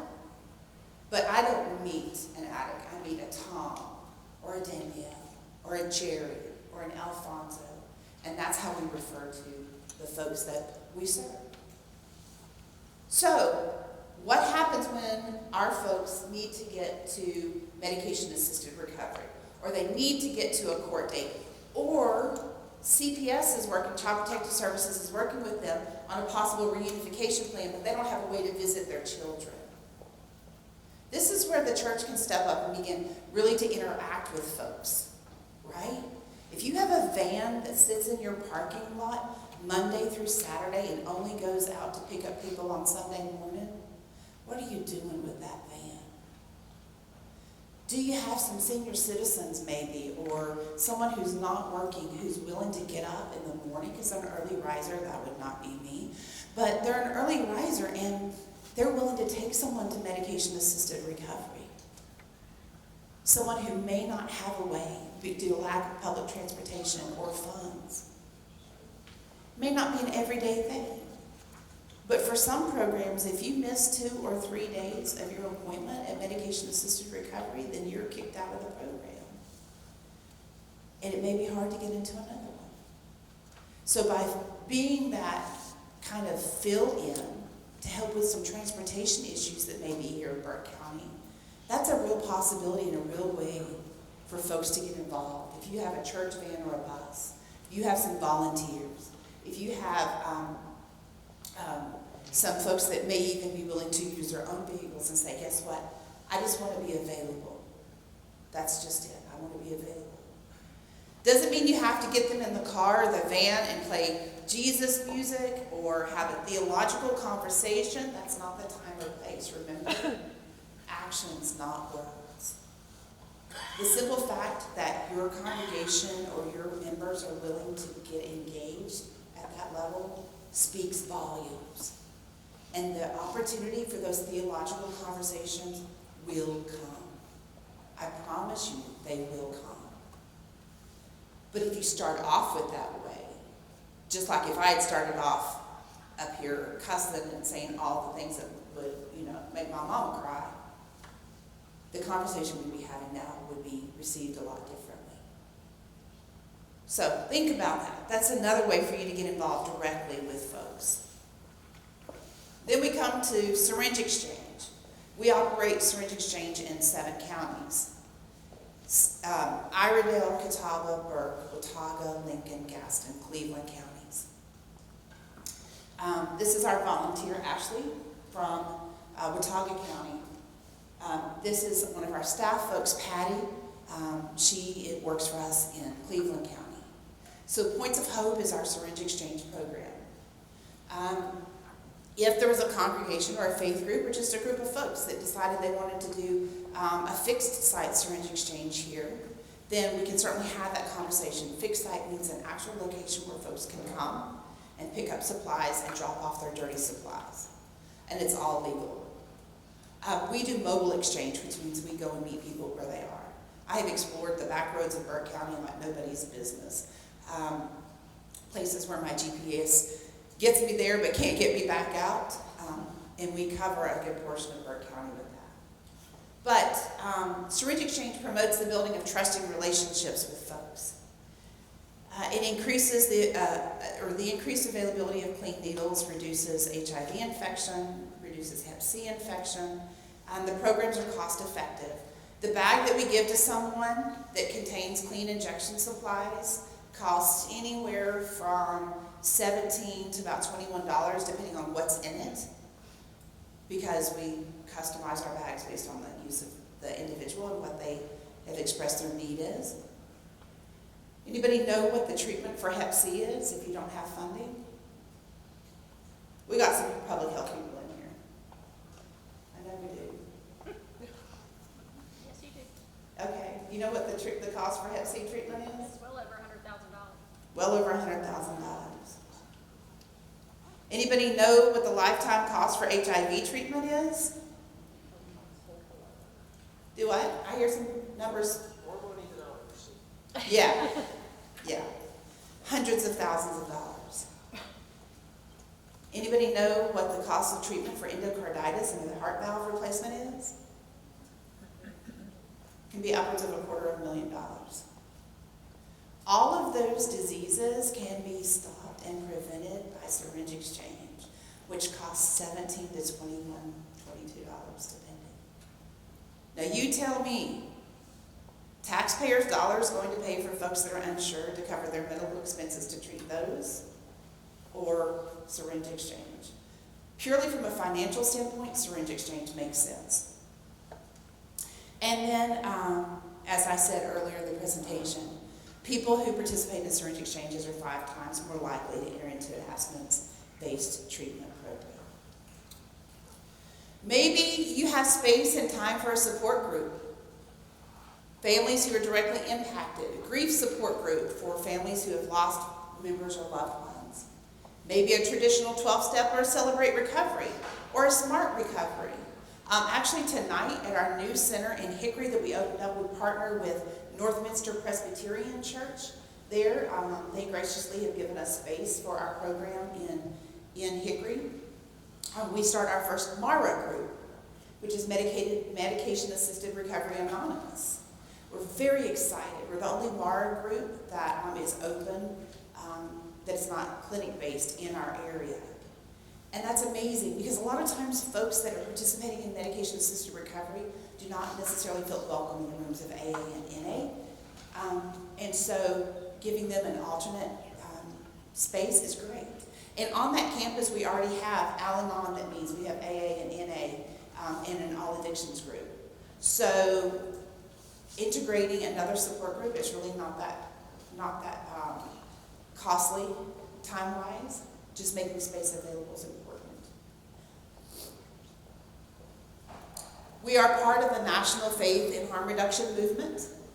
The mission is to co-create a healing justice movement in partnership with faith communities and people who use drugs to develop resources that center harm reduction messages, principles, and practices. This is the sign outside of our door in Gaston County, and you can see the Faith and Harm Reduction logo there. We're very proud to be a part of that group, which basically is a group that provides resources to communities of faith. It's an interfaith group, it's not just ecumenical. We work with a lot of different faith groups in trying to develop resources to talk about harm reduction from a faith perspective. And then finally, I want to leave you with this, because no preacher, no minister can leave you without giving you a piece of word. That's just, we kind of have to do that. So everybody here familiar with the story of Lazarus? I'm going to assume that everybody's familiar with the story of Lazarus, right? Okay. Lazarus, the story of Lazarus actually gets a little messy. And the work that we do is messy sometimes. I wore a shirt yesterday that said, "Bless this mess." And somebody said, "Are you talking about you or the work that you do?" And I said, both, quite honestly. But harm reduction is not this clean, simple thing that you do. But when we look at the story of Lazarus, what happened? Lazarus gets sick. Lazarus' family notifies Jesus, sends words to Jesus and say, "Our brother's sick, we need you to come, we need you to take care of the situation, we need you to fix this thing." And it's important to note that when Jesus got the word that Lazarus was sick, he delayed his response. And he did that for a very specific reason. In the Jewish culture, the spirit stays with the body for 3 days after death. And on the 4th day, it's released. And so that's important to know because Jesus showed up on the 4th day. And it's important because in that culture, he wanted to make sure people knew that Lazarus was truly dead. I mean, he wasn't just dead, he was dead, right? He was gone. And he did that because he wanted people to get the full impact of the miracle that was getting ready to happen. But when he showed up, it wasn't to prolong people's grief, really. It was for the glory of God. But when he shows up, the very first thing he does is not go to where Lazarus was buried and say, "Yo, dude, get up." What he did was he went and he was with the family. That was his first area of outreach. And he sat with them, and he cried with them, and he mourned with them, and he was empathetic with them. And a lot of times we have a difficulty getting to that point of empathy. We can have sympathy all day long, but unless we've been directly impacted, that empathy is something that we don't have. That's why it's so important to get with your congregation and say, who's been directly impacted? Because those individuals likely are the ones that can do the best harm reduction work within your congregation and within your community. Because they've been there, they're directly impacted. So Jesus came and he was empathetic with Lazarus' sisters. And then they went to where Lazarus was. And what happened? Somebody tell me what happened. Y'all asleep? Okay. This is what happened. He goes and he calls Lazarus forth, right? He says, Lazarus, come forth. And what happens? Lazarus comes forth. What we would expect, right? So Lazarus comes forth, and he comes out of the tomb, and he's there. And that's not the end of the story, but a lot of times that's where we talk about the resurrection piece, right? Jesus did the miracle. Lazarus came forth. And it really actually wasn't a resurrection because Lazarus dies later on, right? Because he was human. So we say he reinitiated life, right? Jesus reinitiated life in Lazarus. Jesus did the miracle. But the next part is my favorite part of the story, because then he looks at the folks that are around Lazarus after Lazarus has come forth, and he says to them, go and unbind him and let him go. We, as people of faith, are not the miracle workers. And many times we want to stop the story at that. And if we don't see somebody with that reinitiation of life, then we think the work has not been done, or that we aren't supposed to be involved in it, right? We want to see that big, huge miracle, right? We want to see the people who are in abstinence-based lifestyles. We want to see the person who, and I do not use this term, but I will for the purpose of this, the people who's clean, right? The people who have made this radical change. That's not our job. Our job is to go and unbind folks and then let them go. The miracle's already happened, folks. The miracle is available. But we sometimes have to get a little messy in the process. So if we think about in the big perspective of the story of Lazarus, Jesus says, Lazarus, come forth. He does the miracle. He does the reinitiation of life. And the people who are on the fringes, right, they're on the outside of the crowd, they see what happens, and they get to go and tell other folks, guess what Jesus did? Guess what Jesus did? Guess what? Lazarus is back. Guess what? And that's amazing. And some folks are called to do that. And they're called to be that, spreader of the good word, of the news, of what happens, and the transformation. But then there's the people that are closer to the situation, that are able to get in and help people become unbound. And if you think about Lazarus being dead for 4 days, that was not a pretty sight. Right? He'd been in there, a little stinky, death clothes, whatever. And he couldn't unbind himself because he was like this. So we have to get in and we have to help people become unbound. And get a little messy. And it gets a little dirty. But we're the ones that get to look the miracle face to face, in the eye. Because we're willing to take that extra step and be obedient in being directly involved with the people who are bound. And I don't know about y'all and what you want to do and what level you want to get engaged in. But for me and the work that I'm called to do, I want to see as many miracles face to face and in the eye as I possibly can on this side of glory. That's the why of the what. And I hope that you will poll your congregations and talk with your leaders about what your why is, and then figure out the what of how you can get engaged with harm reduction from a faith perspective. Thank you.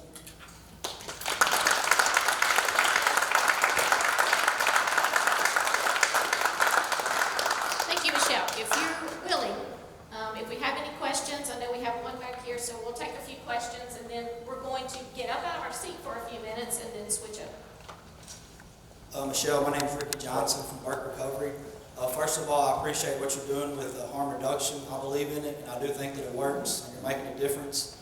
My question's in regards to, I was reading an article out of Asheville yesterday, and a lot of the public is pretty upset about the amount of syringes and drug paraphernalia found on the streets. With the syringe exchange program, when the person comes, or the individual comes to get clean syringes, when they come back, are they required to have that to get more syringes? And if they don't have it, are they still given more syringes without having what they were given already? So in North Carolina, we are not a one-for-one state. That's a great question. I get that a lot. One-for-one means I can't give you a clean syringe until you give me a dirty one. North Carolina does not have that requirement. But what we do is we give individuals biohazard containers, and it may be the red Sharps container like you see at the doctor's office, or it may be a kitty litter bottle, right? A kitty litter container, or a laundry soap detergent bottle, depending on where they are. They may not want a biohazard container in their house, right? Especially if they're at home and their other family members are not aware of their substance use. So we encourage people to give them back. We let people know that we count the syringes that come back. We don't touch them or whatever, but we do a guesstimate, because that then allows us to have funding through our grantors to be able to purchase more syringes. So the short and long is, no, they're not required to. We highly encourage it, and we have a very good success rate. And I will add to that, Asheville has had some issues, but one of the things that we do commit to, and we've done this in every county we've been in, is that we will, if you have a problem area, we will come in with a team and do pick up. Okay? So we're happy to do that. So I have cards, you can get my cards, and then we can coordinate that. Or better yet, we can come and work with your church and make sure you have grabbers, and we can all go out together. How's that? Yes? You mentioned the lady, I think it was Danielle. Yes. The pastor. My question is, with stigma and shame being as it is, how does it work? Are you targeting the drug user, or are you targeting the family in order to get the Narcan, the kits? I'm just kind of puzzled. I'm trying to wrap my mind around. So we provide it free of charge to folks that are at high risk, so people who use substances, and then their circles of trust. So if someone comes to us and says, my son is using, my mom is using, my spouse is using, we just had a huge influx of parents who were calling us because their kids were coming home from the holidays, and they knew that they had substance use in their past, and they were concerned that they were coming home to hang out with the folks that they had hung out with before they went away. So we provide that as well to those. So it's we are limited in our supply, but we've never told someone you can't have it. How's that? If a minor comes to you for a needle exchange, do you notify the parents that minor came? If they're 14, 15 years old? No, we're not obligated to do that by law. And I would just say we've never had that happen, but we're not obligated. And we don't ask for ID, so we don't have a way of knowing how old that individual is. We take someone at their word for what that is. Now, I will tell you, I've had a minor come to me and ask for naloxone because they've seen their mom reversed 4 times by EMS from an overdose. And he asked, and I asked him if he knew how to use it, and he explained to me exactly how to use it, and we gave him nasal naloxone. That also is not governed by age restriction. There's a standing order in North Carolina that allows anyone to have access to naloxone. Yes? Within my congregation, we have a number of folks who are in active and abstinent recovery.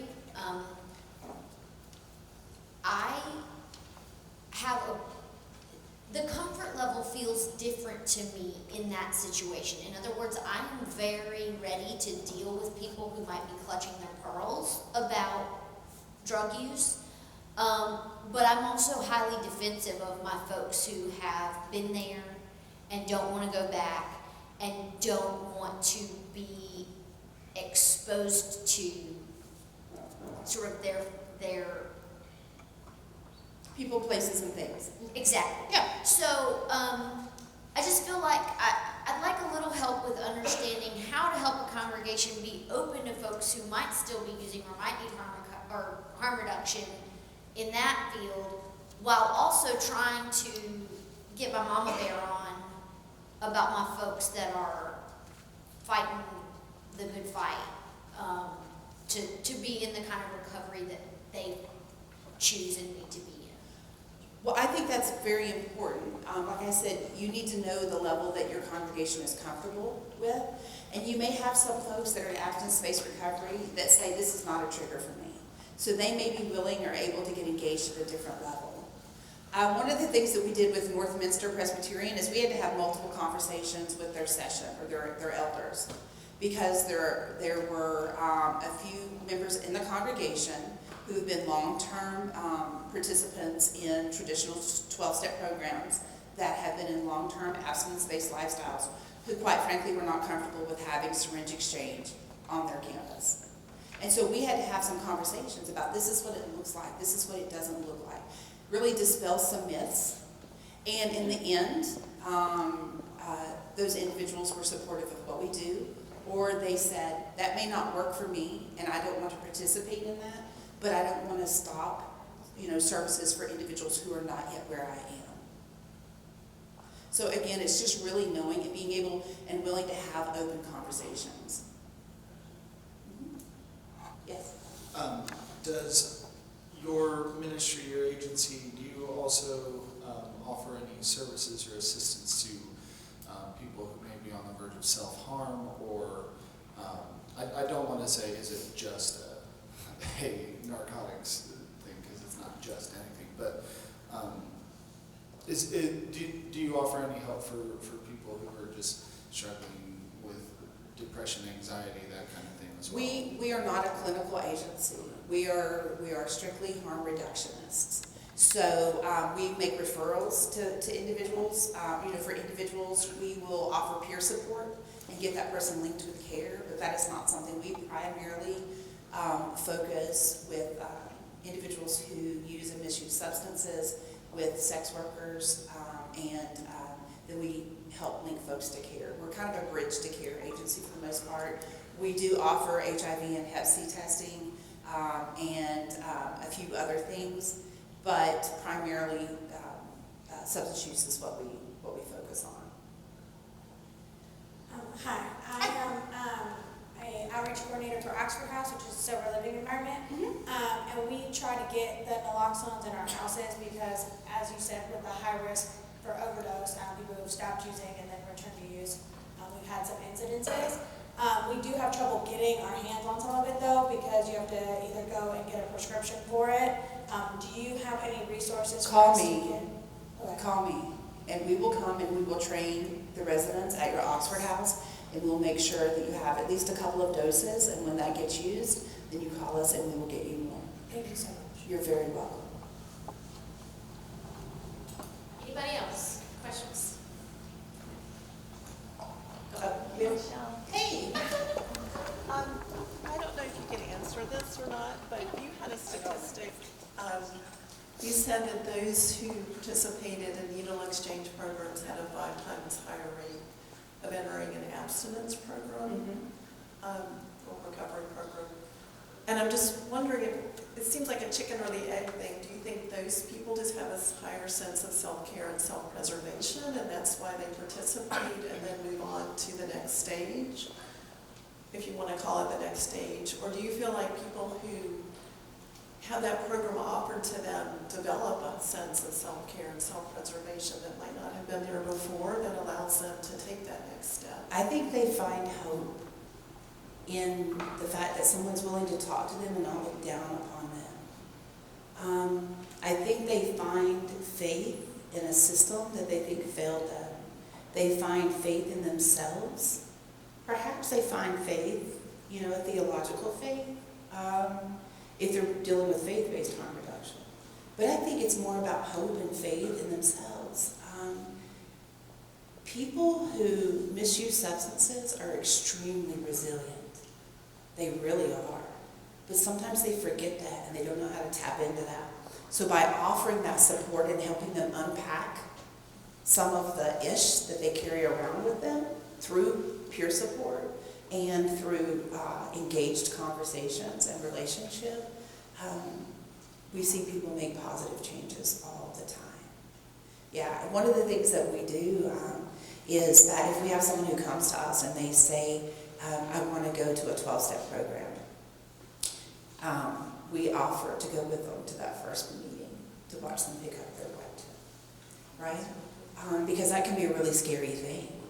So we offer to go to that first one with them. And then we follow, especially in Gaston County, and we're getting ready to expand the overdose response team to Lincoln and Cleveland counties as well. What we find is that we follow people for a period of up to 6 months. So we're not talking 1 or 2 interactions. We're talking multiple interactions every week for a period of up to 6 months. Thank you. Okay, one last question. Anyone? I've got one.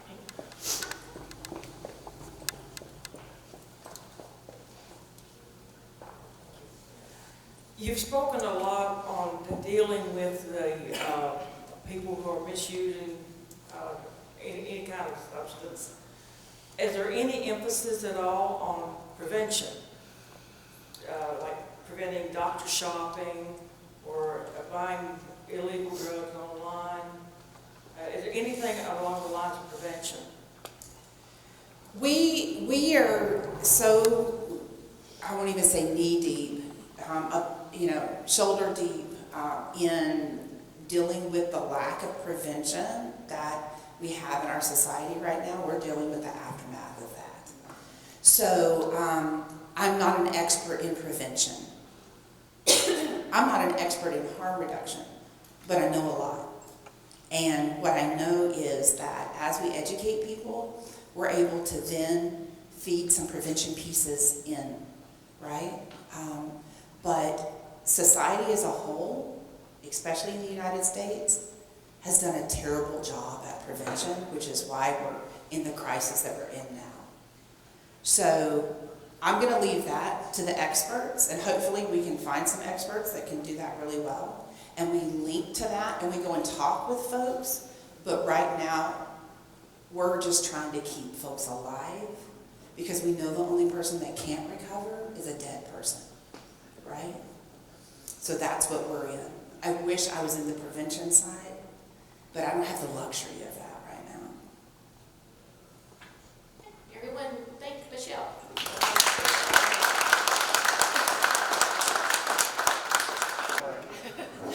All right, so we're going to resume with Kim James and Brandy Greer from Burke Recovery. And they're going to talk about the Purple Elephant Project, and they can also talk to you about their prevention activities and information that they are doing through the Drug Free Communities grant that they have, and what all the good work they have been working on. And then we will move into our Burke County Commissioner, Johnny Carswell, has a few things he would like to speak about. And then I'm going to wrap it up, and when we wrap up, I would love for you to please stay and make sure that you visit all of the vendors and the resources in your community so that you can get that information, take it back with you so you know it, but also so your congregation is aware of it. So if you are in need of those resources, you do know who to call. And like Tim says, all of us are connected. So if you call someone at Burke Mission Station and they cannot help you, they know who to link you to get you to the services and the resources and information that you need. So please make sure that you visit these individuals before you leave, ask the questions, take their information, and I will turn it over to Kim.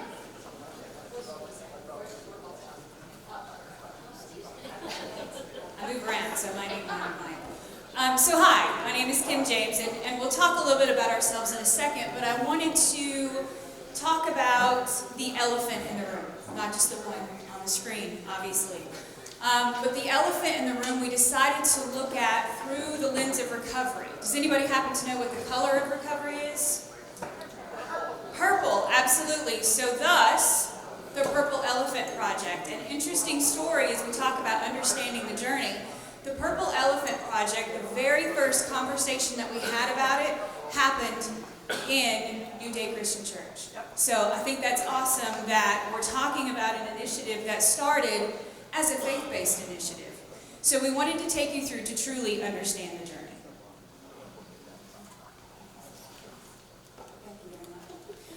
So I would like to introduce Brandy Greer. And Brandy has the delightful privilege of working with this amazing community, as do I. And I want her to share a little bit about herself, and then I'll jump in with a little bit extra.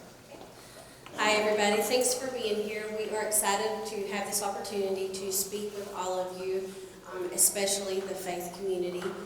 I am a certified substance abuse counselor who received my degree here at Western Piedmont Community College in human service technologies and a concentration in substance use. I feel spiritually led to be in this field. I know that this disease is creating the widow and the fatherless, and it is my opinion that that is part of my calling, is to minister to those folks who have those needs.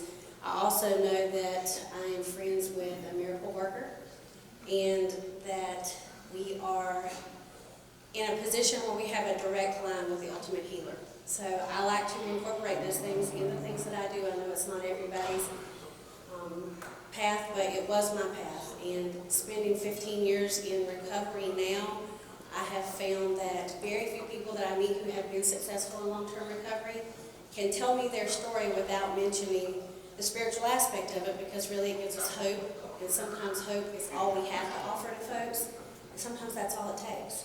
So I'm excited about being a part of this, and I have been given a wonderful opportunity to participate in this community project, the Purple Elephant Project. I come at it from a different side after spending 15 years in active addiction, and then I get to be paired with Ms. Kim James, who comes at it from a totally different side of the disease. So I'll let her share a little bit of that with you.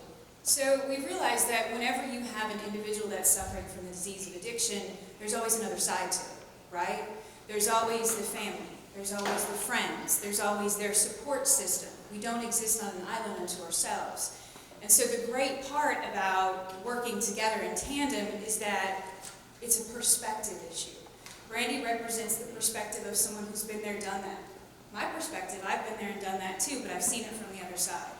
I've seen it from the sitting in a waiting room waiting for police. I've seen it from the emergency room side. I've seen it from the, I don't know what I'm going to do, but I love you so much I don't want you to die side. And that's a very, very different perspective, but in order to address the entire issue, we have to work together. There's two halves to the whole.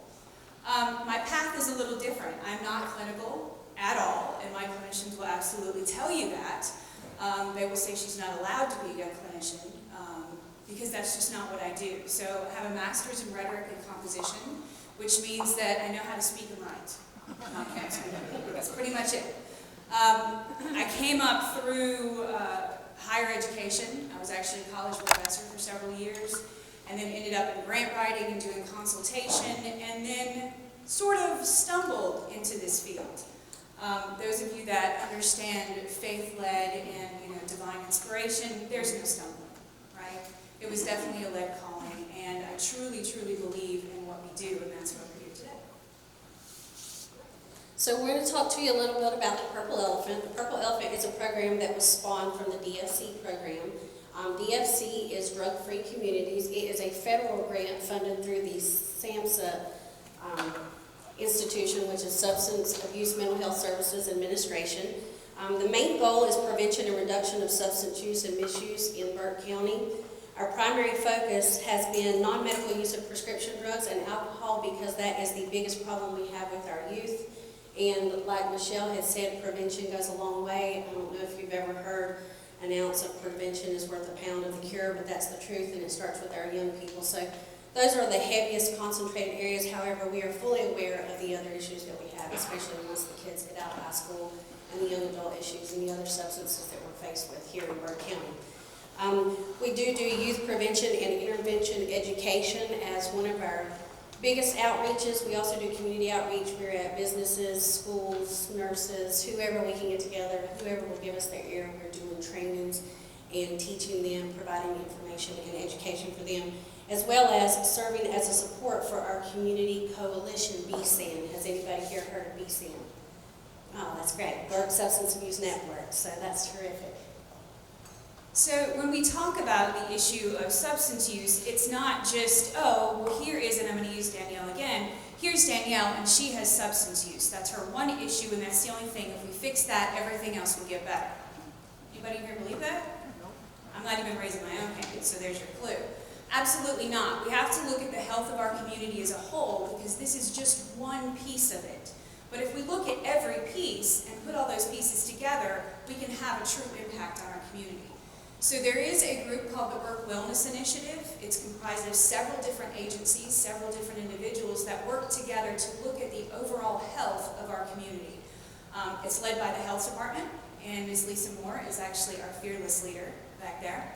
And one of the initiatives that we're looking at for Burke County is substance use. Obviously, it's an issue, it's an epidemic. And the Burke Substance Abuse Network is a coalition that we have that's really working to solve this problem and to see where we can impact and where we can make a difference, where we can add prevention, where do we need treatment, where do we need intervention, what do we have, what's working, what's not, and how do we get what we need. It's not always just I need to pick up the phone or can somebody write me a check. There are people who will write you a check, but then what do you do with it? Who's going to manage it? Who's going to figure all of that out? The wonderful thing about this coalition is that's what it works on.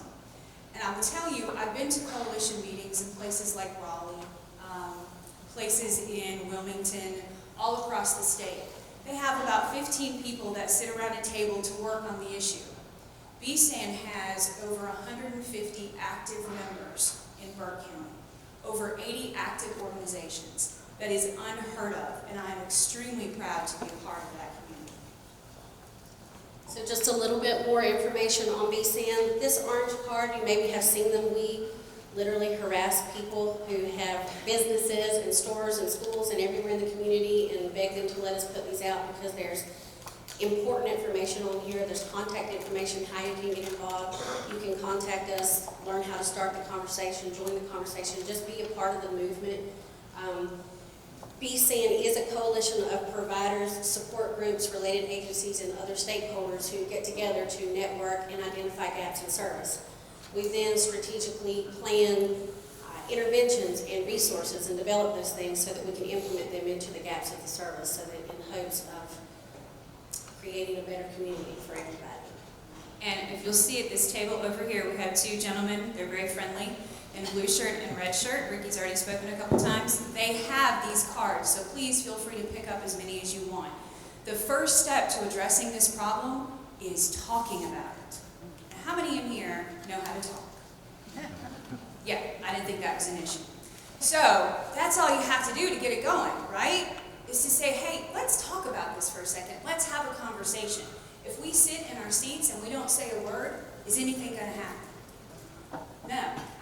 Now, I'm also going to encourage you in a few minutes to get out of your seats and do some stuff, but if you're not willing to talk first, what's the point of lighting a fire? So part of BSAN is we have individual task forces. So the larger coalition does a lot of talking, which is very common. It's what most coalitions do, is a lot of talking. I'm an action-oriented person, so I love these because they're task forces. It's the so what factor. How are we going to do what we talked about? We came to the table, we brought up these issues, they're really a problem, and then how many of you have been to a meeting where you talk about it and you identify everything and you go, we really need to work on that. See you next week. And that's it, right?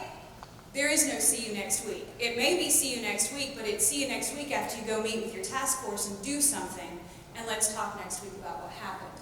So we've got several. We've got public information and advocacy. They work on putting information out to the press, making sure that information is out there, it's correct, is Burke County specific, and is related to what we're working on. They also advocate for different issues that we want to push in our county.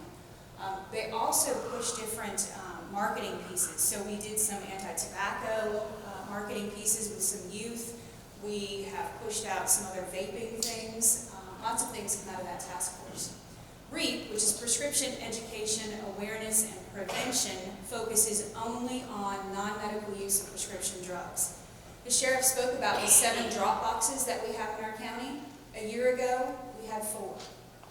We now have 7. Most counties our size have 1 or 2. It was because of this task force that we were able to implement that and find the funding. So all the locations that have those drop boxes where you can drop that medication, they didn't pay for the box, they don't pay for the disposal, they just provide the space. And they encourage people to use it. So that was a huge push that came from this group of people getting together. Underage drinking is actually led by Captain Jason Wisnett, who I believe left, so we'll talk about him while he's not here. I meant that nicely. Everybody thought I was going to say something sassy. But no, underage drinking, the law enforcement division actually leads that up. We work with them, and they work with youth. There was an article that came out in the paper where they had actually gone to different stores where there were violations, and they found out what the violations were. They addressed individuals, and their big push is not punishment, but education. If we just consistently punish people, are they learning anything? No. So the goal is education all through this. Access to care, there are a lot of providers in this community, and they have a lot of technical language and a lot of technical things to talk about. So we put them in a room and let them talk technical, and then come and do a layman report for us. I don't speak technical, clinical very well, so I need that layman's report. I think this is a very helpful task force. And then faith initiatives. There's a sign-up sheet for this one here today. How convenient, right? So we have a faith task force. What is their job? To determine how faith organizations can get involved. It's one thing to come to a forum like this and to sit together with your faith partners and say, yeah, we can do this together. And then you leave. What happens to the together? It's really nice to know, now I've got a task force I can join, something I can tap into, somebody I can contact that understands my world. That's what the Faith Task Force does. And then we have the Purple Elephant Project. We'll dive into that. Just a tidbit that I'd like to add is when it comes to the faith initiatives, because I'm assuming that everyone here is here because they're part of the faith community. Everybody has a different road to addiction. Everybody has a different road while they're in active addiction, and everybody has a different road to recovery. I know lots of folks who've used NA and AA. I know lots of folks who've used rehabs and folks who have used treatment facilities. I used Jesus. When I got salvation through Jesus Christ, it changed my life. And I know that that's all it will take for other people, which is why I strongly encourage you guys to be a participant in those people's lives when they're looking for that. And then on the next note, the Purple Elephant. So this is Bert. Let us introduce you to him. He is Burke County's own Purple Elephant. BERT stands for Burke United Recovery Recovery Team. Let me get that right. I need to practice a little more. What's so cool about BERT is that he is specifically tailored to Burke County. He's 100% community informed because this is a community initiative. From the contest we ran to get his name, that everybody in the community pitched in names, and then we voted on it and came up with BERT. From the training and curriculum and the resources that are provided for each individual place. So we're the first ones to do it here in Burke County. We are currently finishing the curriculum. We have developed it and we are currently finishing it. We're going to start community trainings in the spring. But we are hoping to, and we already have folks signed up who are excited about taking this to their community as well. But it will be individually designed for that community because Burke County has problems that Catawba County doesn't have. And because Cleveland County has problems that other counties don't have. So it's going to be specific to them. And they're going to have the opportunity to really get down in the nitty-gritty and work with the folks who are struggling from these oppositions in their life. Right, so I say all the time that Burke County's problem is Burke County's problem, right? But Burke County's solution is also Burke County's solution. Because what we design that works in the walls of this county work here. But that doesn't mean that there's not a core model that you could take somewhere else and tailor to another area. So BERT is ours. You know, Catawba County may have, I don't know, Sharon, I don't know, whatever they came up with. But there's a set way that they can actually implement all of that process. There's a sense of ownership when you're able to name things. There's a sense of development when you're able to put things together. So talking about the journey, let me explain a little bit. We had a large group of individuals from the community come together and say, what can we do? We can't get involved on a treatment level. We can't really get involved in like going into the schools like you do. We can't get involved in really doing the coalition work all the time. how do we tap into this? How do we figure out how to make a difference? Several more conversations after that. And then we ended up with a conversation at New Day.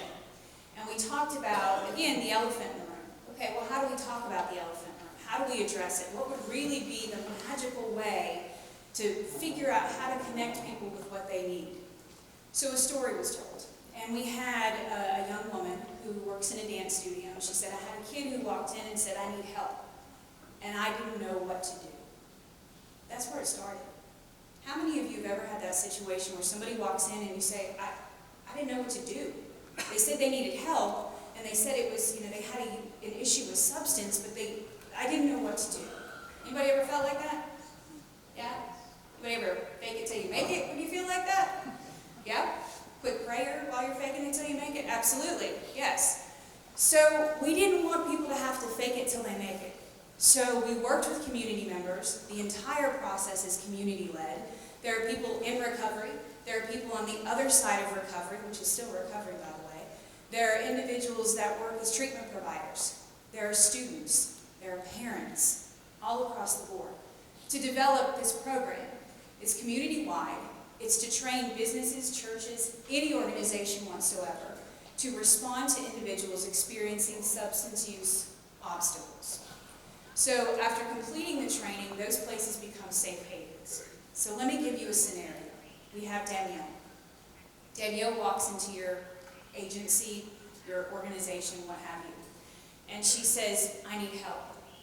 You have been trained through the Purple Elephant training program, and you know how to handle the next 10 minutes. You know how to speak with Danielle, you know how to make her feel better, you know who to call, who's going to show up, and you know what to do in the next 10 minutes while you're waiting for your reinforcements. Okay? It's just those 10 minutes that you have to work on. We've got the reinforcements for you. You've got a community full of reinforcements. But how do you get Danielle to that point? Is it just making a phone call and going, best of luck, sweetheart? Does that work? Sometimes. Maybe. It could. But oftentimes it doesn't. So this is that, what do I do when individuals walk in and say they need help? I know that I have phone numbers, but what phone number do I call? How do I do that? What do I say? When do I engage with them? See, all those questions start piling up. We want you to be able to feel confident in that situation for how do I deal with that? How do I manage that moment? Once your agency is trained in that, then you can be labeled as a safe haven. Individuals will know, I can go and see this guy right here. Because I saw him walk into a building, and it said Purple Elephant Safe Haven, and I've heard that they help people. Look at that. That's the beauty of a faith-based initiative. So how do you become a safe haven? It's actually very easy. The first thing you need to do is just schedule your training session for your team, or whatever your team may look like. It could be staff, it could be church staff, it could be a manager, an employee who works most of the time, whoever it is that's going to come in contact with folks, right? So Kim and I will come out and personally do the training, and we'll be out in the community doing that. The second thing you would need to do is complete your training and display your Windows Safe Haven sticker. So he's kind of hard to see, but there are already a few of them around the community. I know the Cognitive Connection has one, I know the police department has one. They've already completed their training. But this is the sticker that folks will see, and when they walk by your place of business or your church or wherever it is that you do your social gathering, they'll say, okay, I'm in need right now. I can go in there. I can ask these folks. They know how to help me. So that's the purpose of this. After you complete your training, also, just, as a token, we want you to feel good about what you're doing. We want you to know that you've received the education, the information that you need to pay it forward. So we're going to bring you a certificate. It's got the little purple elephant. It's actually pretty cute. So that you can display that, and just recognize that you're doing a good thing.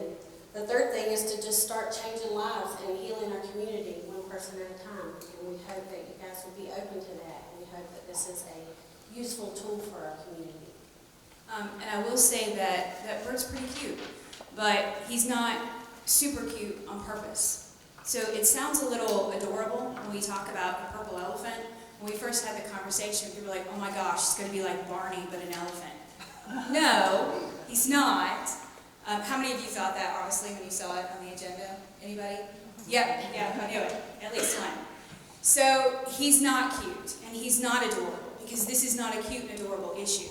But it's an issue we need to talk about. and it's a big issue, and it's a looming issue. Bert is branded, though. If you'll look really closely on the logo, you'll see that he has B-SAN tattooed on his ear. That's on purpose, because he's supported by an entire community that believes in the power of what we can do together. That's powerful. And he has a name because he's something that can make a difference. But just like each of us, we can't make a difference without each other. Bert by himself can do nothing but sit on your window. That training can do nothing but sit on your desk. But if you use that training and you work with individuals in your community, you really truly can help heal each other. So if you want some more information, this is how to contact us. We joke about the little icons, but it works out well because if you want to talk to the brunette lady, that's her, and the blonde lady, that's me. So office numbers are the same, cell numbers, email. You can text us all the time. You can email us anytime. We're available anytime, obviously for questions today. But beyond this, if you're curious or interested in how to sign up, there are sign-up sheets, again with the two friendly gentlemen over in the corner. But if you just want to ask more questions or find out more beyond today, or you think about it and process it, feel free to give us a shout. Questions? Anybody?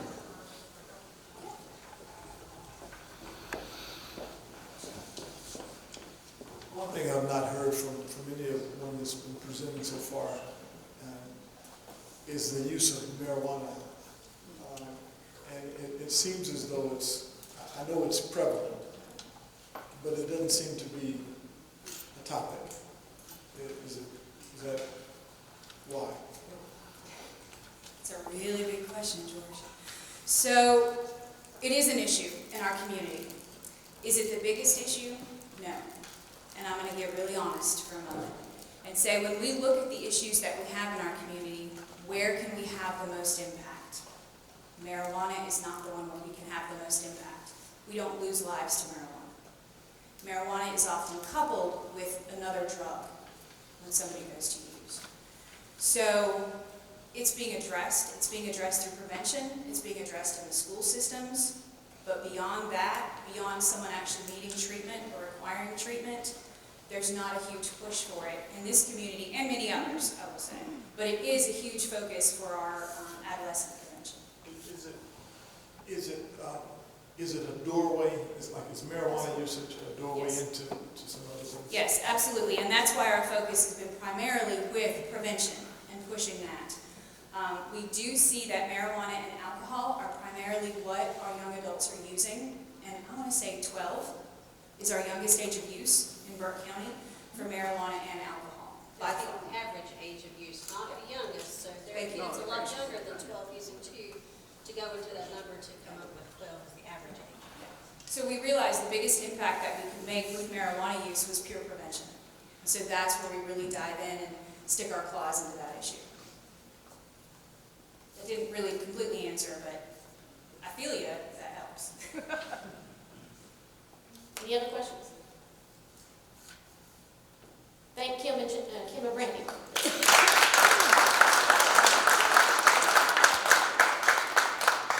Next on our agenda is our distinguished commissioner, Johnny Carter.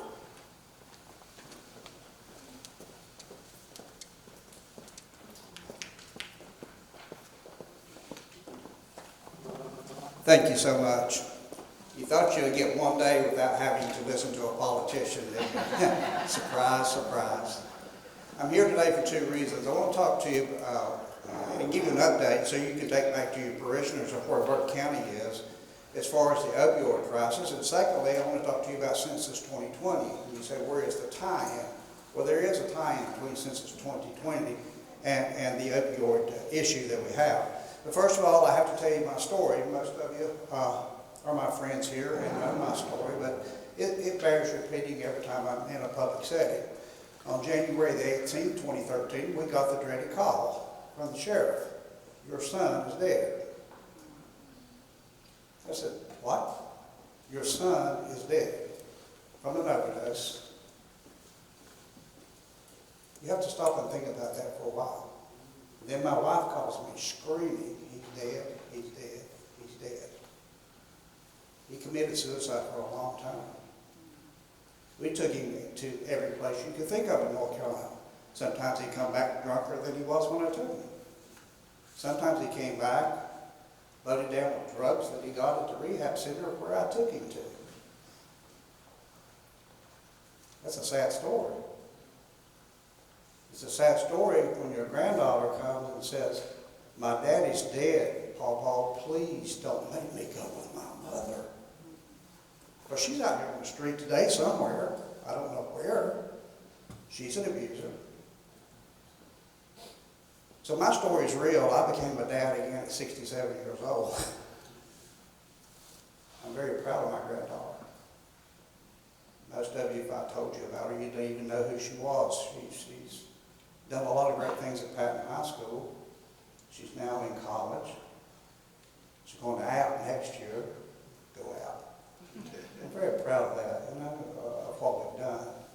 But I remember back to the day that I had to drag my wife out of the casket. I remember 7 years later, my wife still cries when she goes to sleep.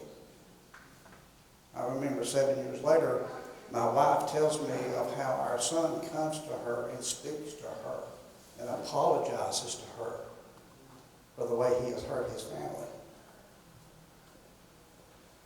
So there's things that we are doing here in Burke County, and we're doing them really well. I mean, even if we sit here and talk about all of these numbers that the sheriff presents and Captain Whiston, but we're still doing better than a lot of counties around us. Let me go into some facts I want to leave you with real quickly today. The Appalachian region of the country, especially Burke County, has suffered worse in the opioid crisis than anybody. The sheriff told you the numbers today. B-Sam told you the numbers of where we're at with those numbers. As a Burke County Board of Commissioners, we decided that we needed to do something. The government needs to get involved too. We need to get involved. So we decided to sue the pharmaceutical companies. Very unique thing trying to go after big pharmaceutical companies, but we did.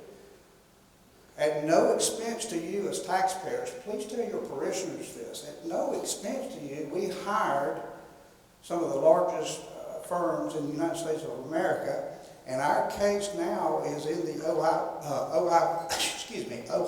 District Courts under Judge Dan Polster with all these pharmaceutical companies being sued. And we're not giving up. The attorneys send us an update every about 4 weeks and say, do you want to get out or are you still in? Well, as your representative on this board, and thank you for putting me there, I'm not getting out. When I look at the drugs that Greg used, the OxyContin mixed with the alcohol, and then I see the Sackler family who owned Purdue Pharma, their net worth is $14 billion plus, their family. They filed bankruptcy and said, out of the kindness of our hearts, folks, we will put up several $1 billion of our own money. Am I bitter? You darn right I am. I wish I could get over it, Pastor, but the bitterness is still there. I don't care about the Sackler family. I don't care if they lose everything. Because Greg said I'm going to come out naked and die because of the drugs that they put out there. And they don't care. With their British holdings and their American holdings, they're still worth a lot of money after they file bankruptcy. They're worth billions of dollars. And they don't care what they do to the people that die. This is real. This is Burke County. This is what happened here. Our son's not the only one. There are others. It tears my heart up to know that there are others out there. But I'm in a position to help fix some of these things. Our MDL, which is called a multi-district litigation, like I say, is in the Ohio courts.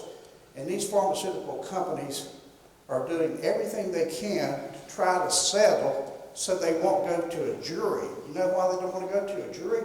Because they know what a jury will do to them. So they're trying to settle outside that. And surprisingly to us, just 2 weeks ago, Cuyahoga County and Summit County in Ohio, they settled with these companies, with AmerisourceBergen and Cardinal and Teva. They settled for $260 million. because they needed the money in those counties, because they're afraid to do what they need to do as leaders in their counties. If you need to raise taxes, you need to raise taxes. But no, they sold out for $260 million. I want to take every penny of money that the Sackler family has, because I have plans for Burke County. I want us to be the first to open a long-term care facility. We don't have a real long-term care facility in North Carolina. I want it to be here in Burke County. We just got an idea of building back when we built. Unfortunately, we had to build a jail because of some of these problems. But we got a building back that we can use for that purpose, if we can get the people to help us. And we're in negotiations next couple of weeks with an entity that may be able to help us do what we need to do here. And we could take that long-term care facility and even make it a southeastern. I got big dreams about what we could do with that facility. And then work with Western Piedmont Community College after treatment is to try to re-entry these folks back into the community where they can survive. These are dreams that we have, but it takes time and it takes money.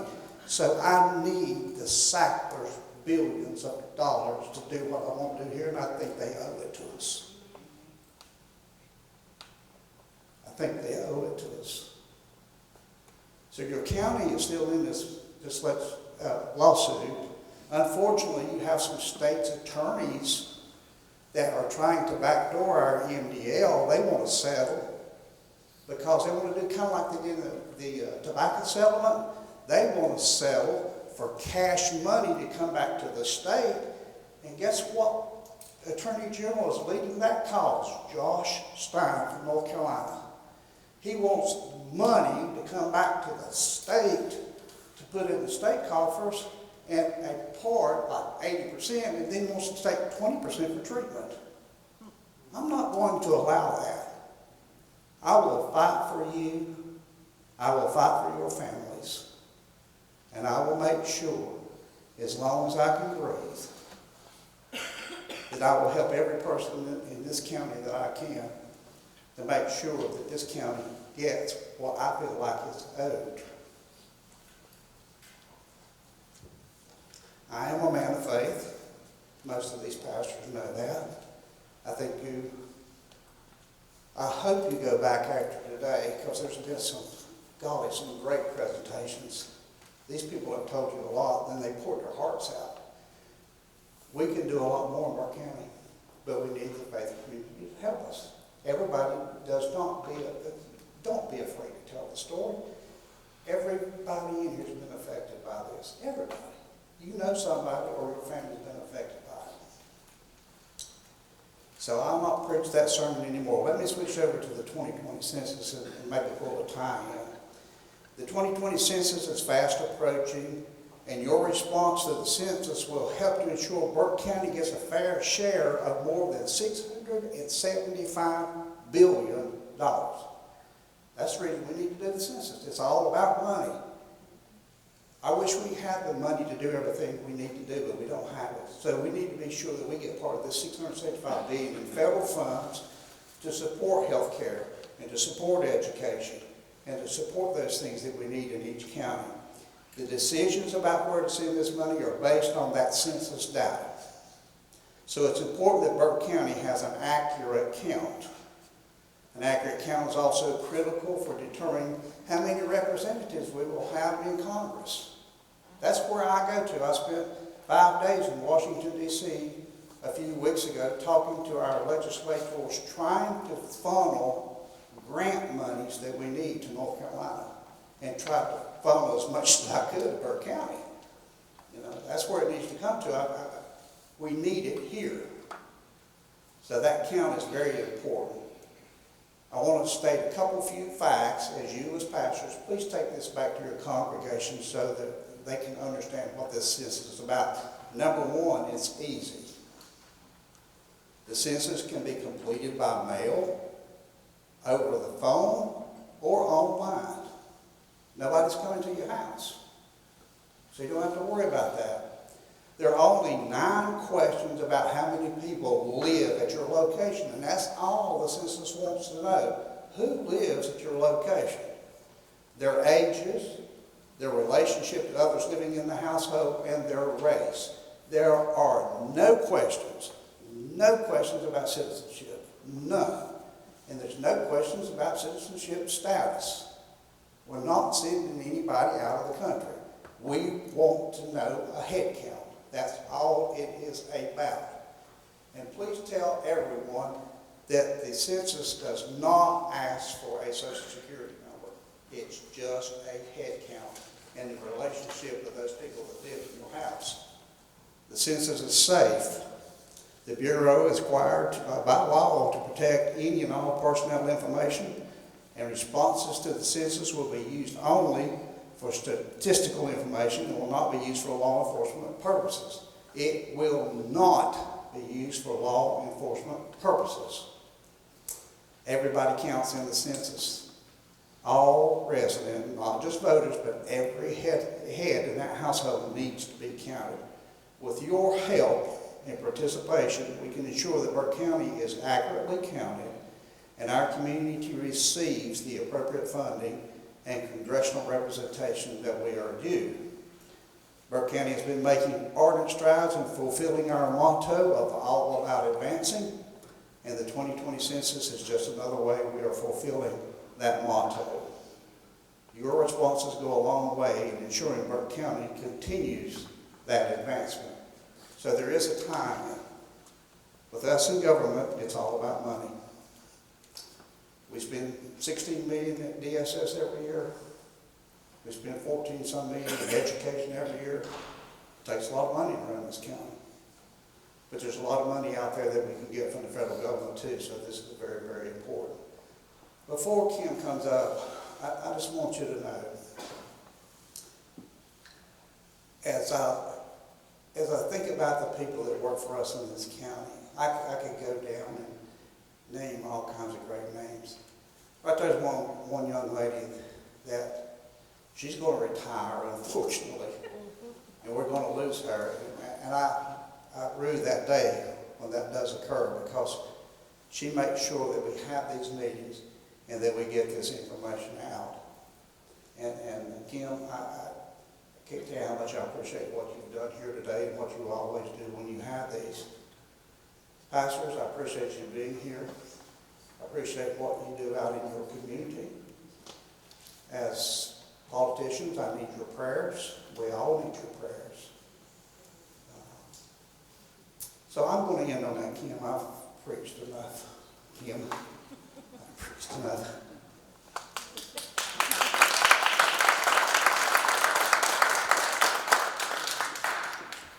So, I'm going to close us out for our last little bit.